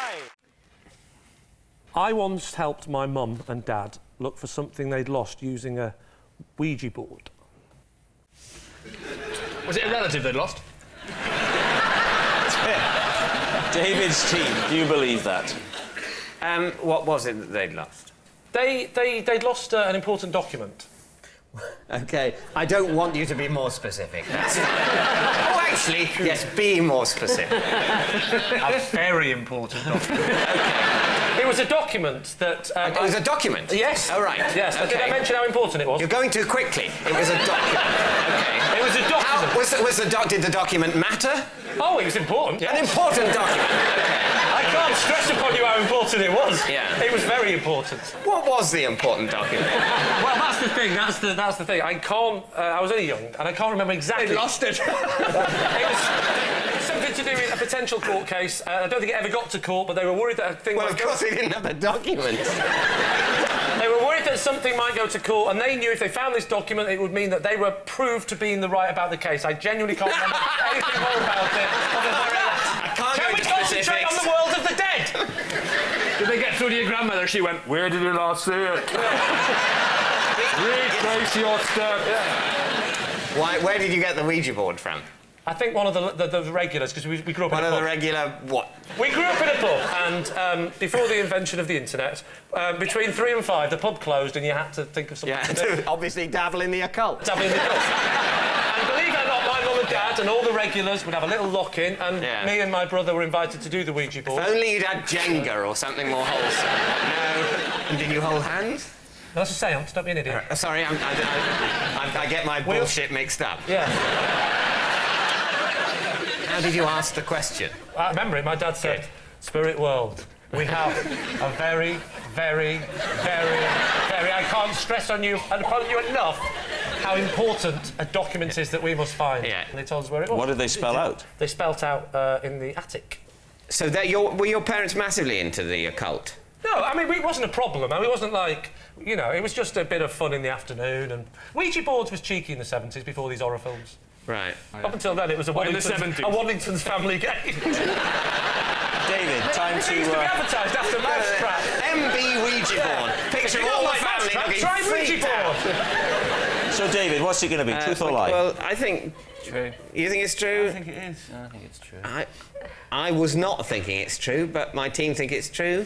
You're the captain, I'll David. go with the team. OK, you say true. Lee, what's the answer? The answer is, it is, in fact, true. Yes, it's true.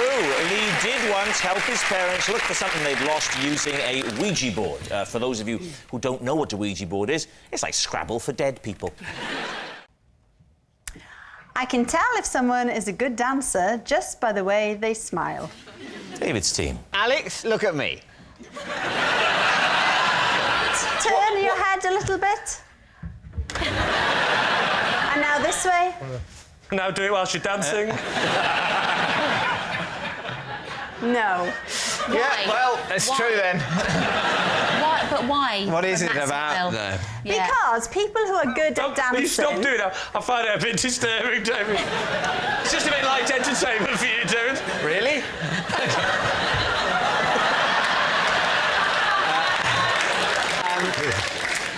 What is it? Yeah, what it's about? People, what do you look for? Well, people who are good at dancing will look naturally smug. What are you saying? Now, you're putting on a smug face. No, he's not.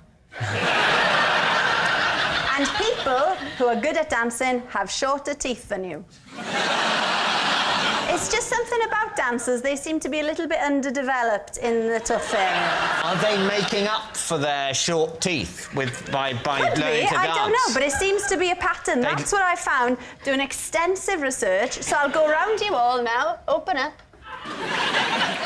You could be all right. Oh, that's a backhanded compliment. Snug, short-toothed person. Not mine. Go on. Rob? Rob, he's got quite long teeth. No. The thing is, Rob, look. you get up there and prove her wrong.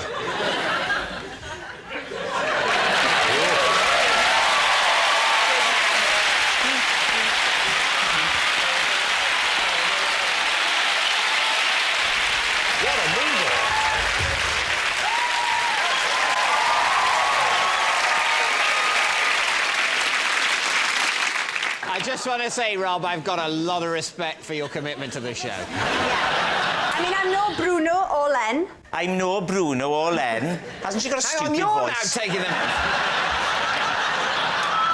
What is... Does anyone know how large Fred Astaire's teeth are? Small. Small. Didn't have any, Small. just gums. He had little, tiny little... Like that, no. Tiny. Just put it on the top hat, just it up outside, I'm home. So what are you going to say, David? Mel, do you think it's true? I think it's the sort of claim that Ms. Jones would make. It's not scientifically proven. Oh, you don't say. Yes. I think it is the sort of thing she She's claimed it. She's not saying it is. No. Yeah. Do you think it's the truth? The truth. The truth. I think we think it's true. You think it's true? Truth. Yes. Alex Jones, was it the truth, or were you telling a lie? Don't be so ridiculous. It's a lie! Yes, it was a lie. Alex can't tell if someone is a good dancer by the way they smile. While travelling around Europe, my friend and I came up with a scheme to make money on the beach. Please, team. What was it? It was jewellery. We used to sell jewellery. What kind of jewellery was it? It was earrings. And where did you get the earrings from?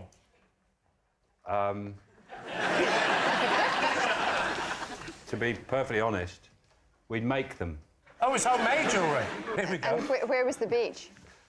Where was the beach? It's right next to the sea. It was in Greece. What was it about being on that beach? You thought, earrings? I couldn't make donuts.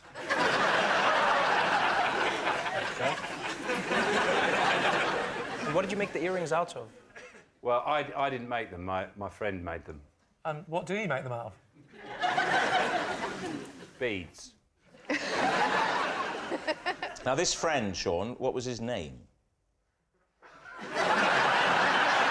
Spud. Spud? Spud. Spud. Yeah. Was his name. Spud the Jew. But my job was to sell them. Oh, so you're the salesman. So give us a bit of pad. Imagine David he's on the beach in his thong, he's relaxing. Finally, he can be himself, OK?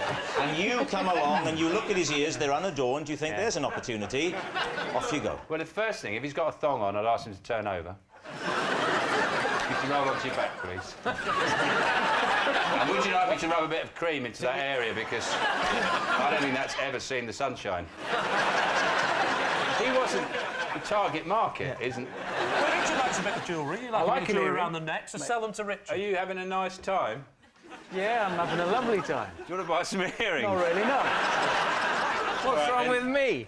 All right. Turned over and everything. Do this. Spud! Help! What was Spud's real name? Keith. Why did you call him Spud? He always had a jacket on? What?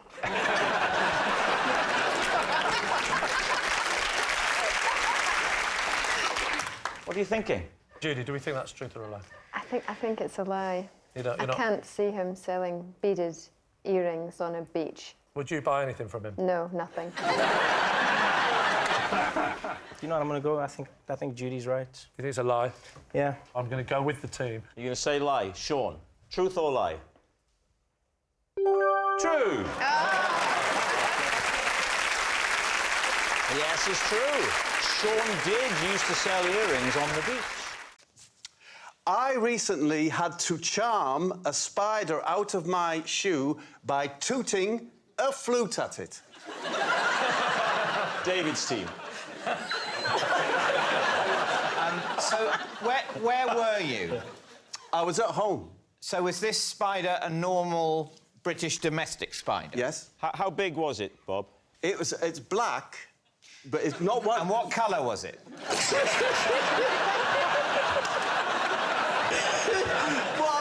It's not the ones that have got a little body and big, long legs. No, sorry, it wasn't the type with a small body and long legs? No. What type was it? Well, you can work the rest out yourself, surely. Yeah. Big body, small legs. Yeah. Was this a gerbil? No, that's a bird. If we were doing a gerbil, I'd have used a lute.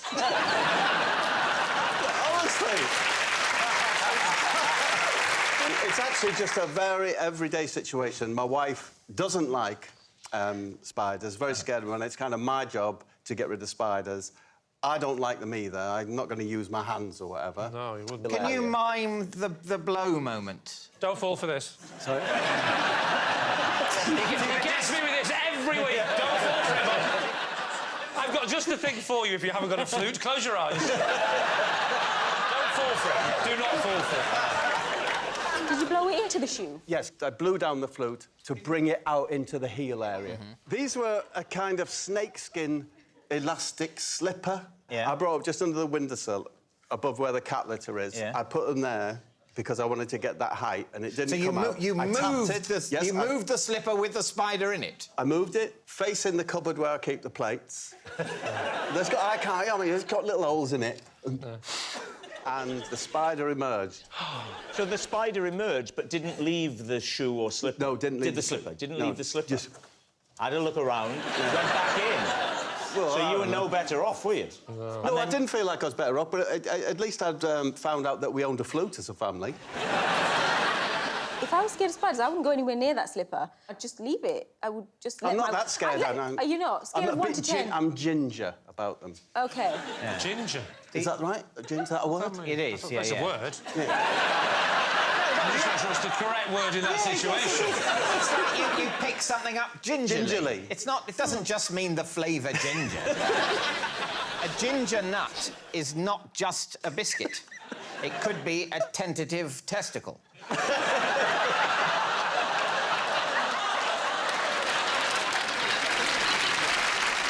Do you now know who the flute belongs to? Yes, of course, it was my son's flute. Your son, is he a flautist? No. We hoped he would be, but he could never find the flute.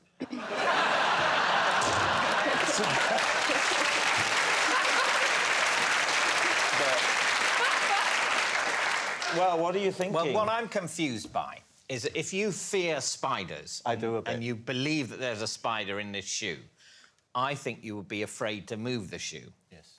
Not at all. I also think you would have worried about, as you go to take the breath to blow it, you accidentally breathe in. Yeah. Yeah. I don't have to breathe in to breathe out.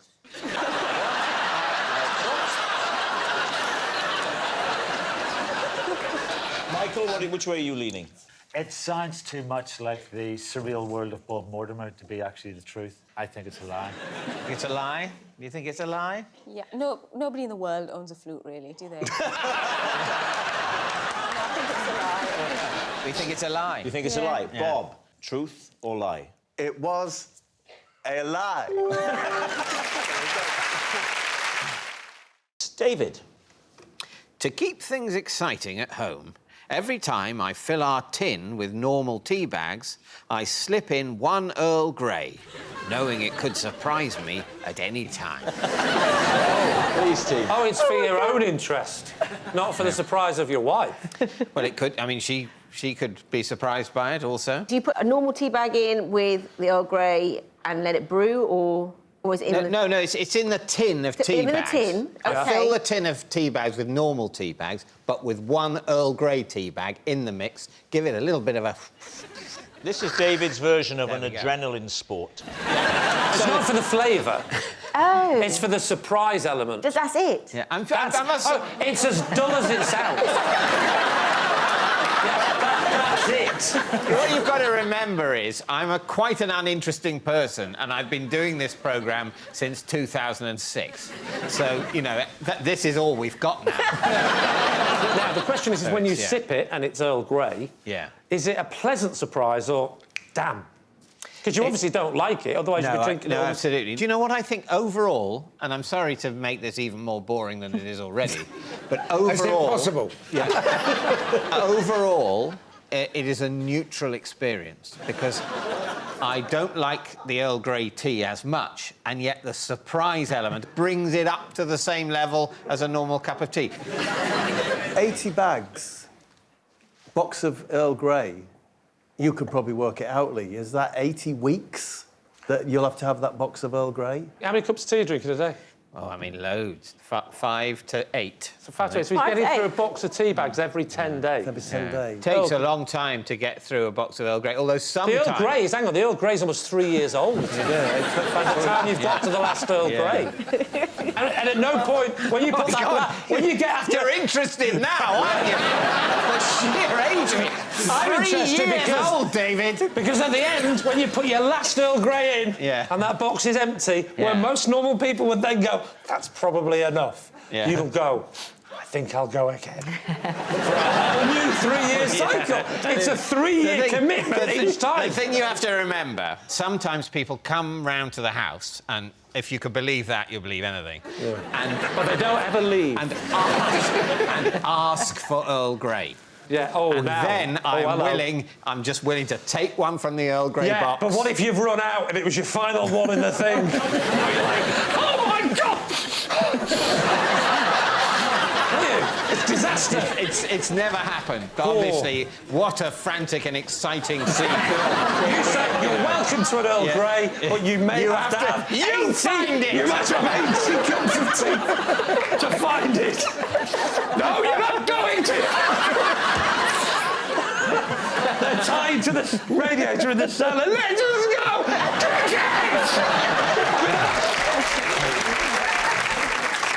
OK, time to decide. Lee, what are you going to say? I believe David is capable of doing this. He needs that little thrill. You know I need excitement in my life. You need excitement, but this is a lot of... It's not exciting. So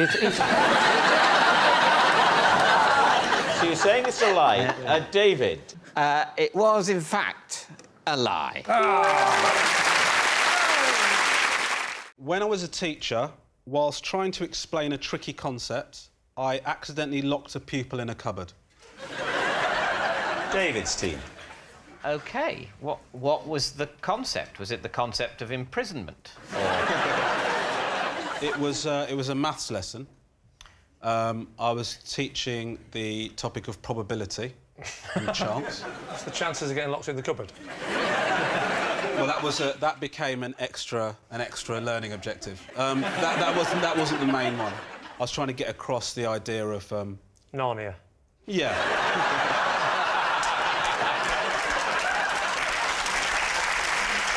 I was trying to get them to understand how to explain the concept of probability. So the idea was that if you had, like, an alien arrive on Earth, how would you explain probability? Which would be the first thing you'd do, wouldn't it? Yeah.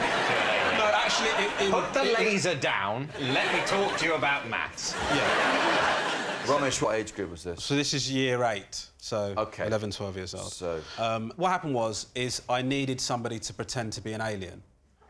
OK. So I selected a child from the class. I didn't just go out and look for one. How did you select? Did you go for the little green one with the pointy ears? Well, no, actually, what it was is I thought I was doing a good thing because, you know, you get some kids that are sort of... they have problems making friendships and stuff like that. And I had a kid like that in the class, so I thought I'd bring him out of himself. You chose the kid that got bullied to be the alien. So that the rest of the class can point at him and go, alien.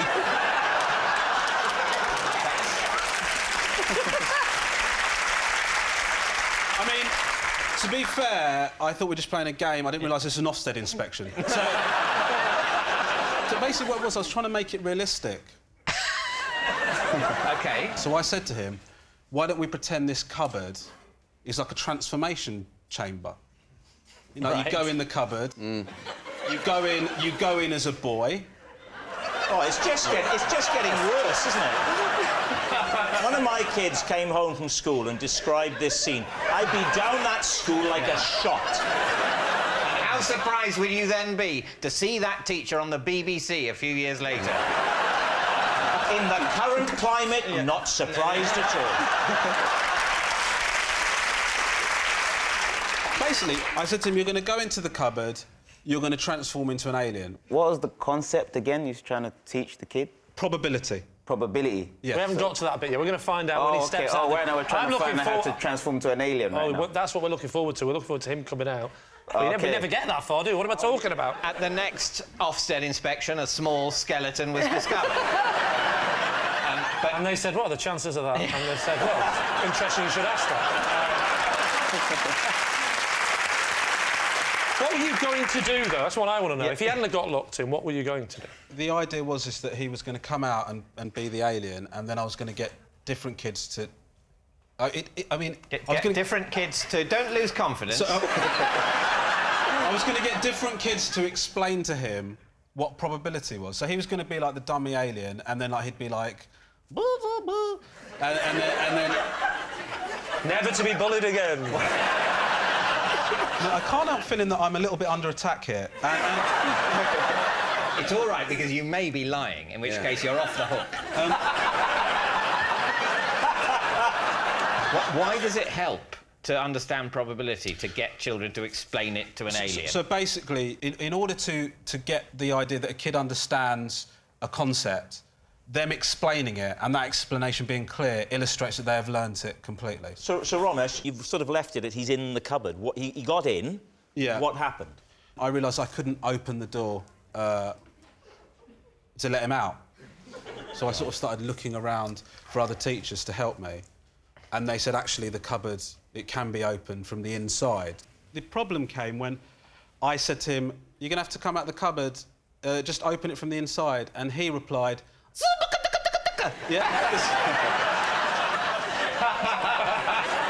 because he was being an alien. Right. So that extended the problem. And he was in there for 20 minutes. So he came out in the end, he eventually opened it, he came out and... Well, the lesson was ruined. What are you thinking, David? I do know that Ramesh used to be a maths teacher. Oh, OK. Right. So, and that, you know, education's loss was show business's gain.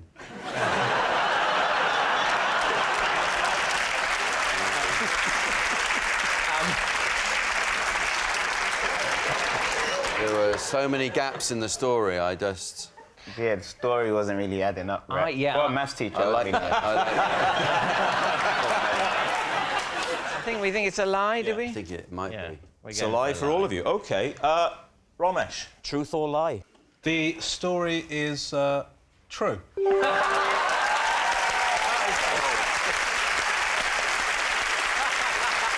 It's true.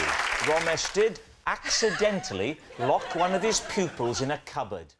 Every time I shower, I must adhere to my strict system for drying myself. OK, quick as you can. What's the system for drying yourself? Well, I always use a towel. Weird eccentric. Well, actually, I don't start with a towel. I sort of brush water off this arm. I can do that 20 times. With your hand? With my hand. Yeah. And then 20 times that one. Do you dry yourself between your legs with your hands?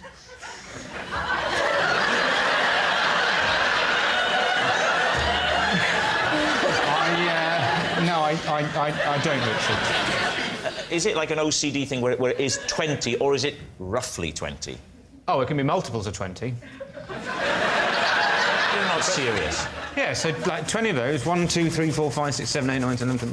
We know what 20 is. And then the same with that. And then 30 with the hair. 30 in the hair. And then I go... and then I think if I'm ready to move on to the towel phase. I think I've done the arm and head thing. It's towel time. And when did you start doing this? in the last 2 years. When you reach for the towel, are there any other oddities, or do you basically then proceed in what we would refer to as a conventional drying manner? Well, I get the towel and I do 50 on the top of the head. Right. And then this is quite a new development, actually. Probably within the last... The whole thing is quite a new development. No, but this... You clearly had some sort of breakdown a couple of years ago. So now it's 50 on top and 50 behind, whereas it used to just be 50 on top. What was it about your drying policy before this point, 2 or 3 years ago, that you considered inadequate? I was getting to a lot of towels. How much moisture do you hold? I am unbelievably absorbent. You, one could wring me out like a sponge. Have you tried that? Because that might be a more efficient way of... I don't see what it is about this system that is hard to believe or understand. I don't like it. No. Well, no, don't do it. If this turns out to be true, it's going to be a tense evening. Do you or have you ever washed your car by hand rather than going through the drive-thru or something? No, never. No, really? Never. Never? You're the most middle-class man I've ever met. You've never washed your own car? I've been to the rolling one. That's not the same, Miles. Getting the coin and putting it in the slot does not constitute manual labour. I've only had a car for 3 years. Maybe that's why this started. Yes, did the purchase of the car coincide with a new shower policy? Having seen the car go through the Rolly thing that for some reason you don't know the name of, even though the name pretty much creates itself. That's right. Did you sort of think, I want to create my own domestic version of this with my hands? I don't... Yeah. Do you have a little sign when you go into the bathroom that says, stop? Once you get... Do you edge forward, waiting? Stop. And you've got to do it quickly, because you know things are going to beep, beep, and you've got to get out again. So, David, it's time to take a guess. What do you think? It's truly horrible. But I want it to be true, and I'm an optimist in life, so I'll say it's true. I can't go with that. I mean, if it is true, then it's really disturbing and frightening and all those other things that you scare your kids with. My instinct is that it's a lie. OK, So you're saying it's a lie. Well, yes. Miles, were you telling the truth, Miles, or were you telling a lie? It is... true. It's me. Right. I was recently bounced off a bouncy castle whilst trying to prevent a bouncident. What's a bouncident? It's an incident involving a bounce, and you put the two together to create bouncident. Sure, it's a derivative of accident, not incident. Well, obviously, an accident is an incident, and a bouncident is an incident. Was this bouncident an accident? It was a bouncident waiting to happen. How did you go about preventing the bouncident that might or might not have happened? I'll tell you everything. Let me set the scene for you. It's early summer. It was the birthday party of a small child. Was you invited or just turned up? Look, let's be clear. There's a children's party in a church hall. Yeah. I'm attending because it's the party of my nephew. Yeah. And there's a bouncy castle. Whoa, in the church hall? I know, I've never Indoors? seen Yes, that. yes. An indoor bouncy castle? Indoors? Yes. How big No, was there it? wasn't. No, there... How did they get it in the door? That's a fire hazard. I'm not an idiot. How did they get it in the door? We've got him. No, I'm sorry, church hall, is that where the service is being held? No. This is It's the adjacent Church building. Hall was our Prime Minister during the war.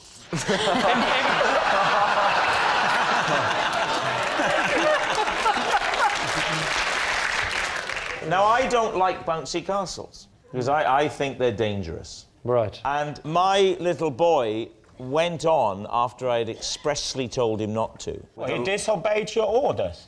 The worst father I've ever, most incompetent father. Well, I don't like to say, but I think the boy's better off in care.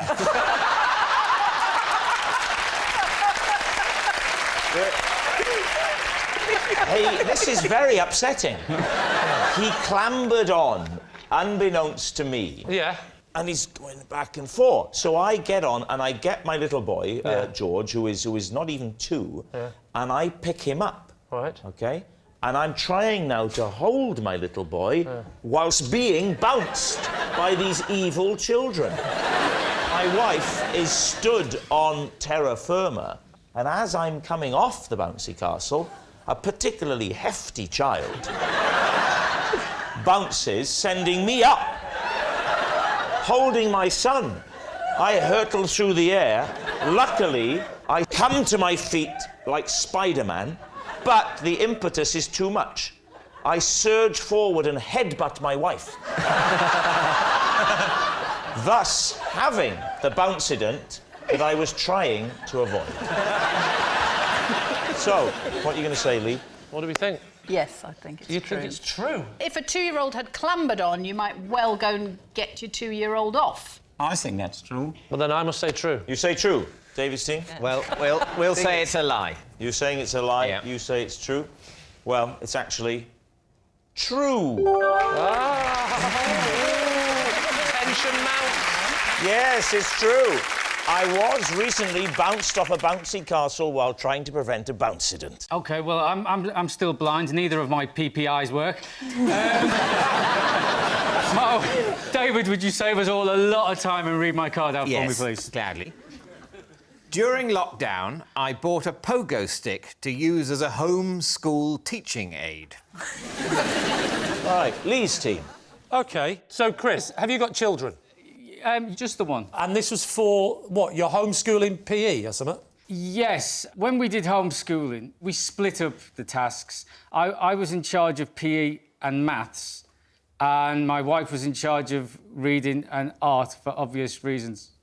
At what age is your child? During lockdown, she was 6. And do you do anything else for PE or just pogo stick?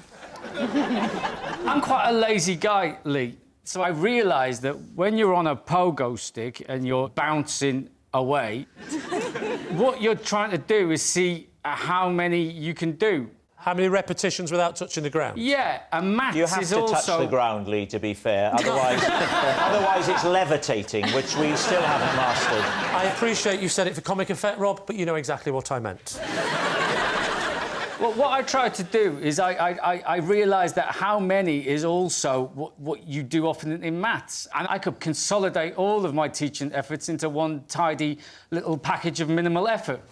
So I invented Pogo maths. OK. And you just shout out some sums and they have to bounce out the answers. But are they experienced in pogo sticking? Because it's quite hard. Well, I mean, it does help if you can use a pogo stick first, so you have to get over that hurdle, but that's, you know... You have to get over a hurdle as well. I appreciate you said that for comic effect. Thank you, Rob.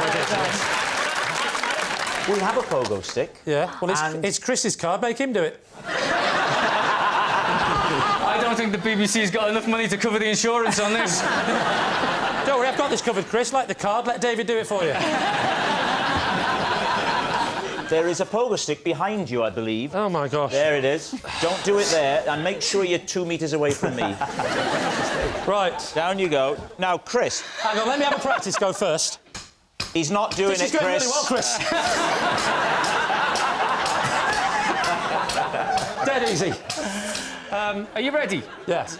What is 8 minus 5? OK. The problem I've got now is if I bounce and fall off after, say, 2, you don't know if I'm bad at pogo or bad at maths. All right, here we go.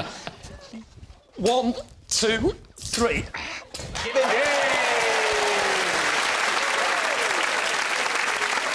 Well, this is good because you've got to get them all right if you want to do dinner tonight. I've got one. So let's just see how many I can do. Yeah, let's see how many you can do. I'll try and jump up onto that. How about that? Don't do it, Lee, don't do it!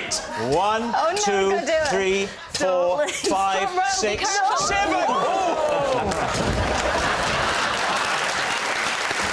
I've got no idea what's going on.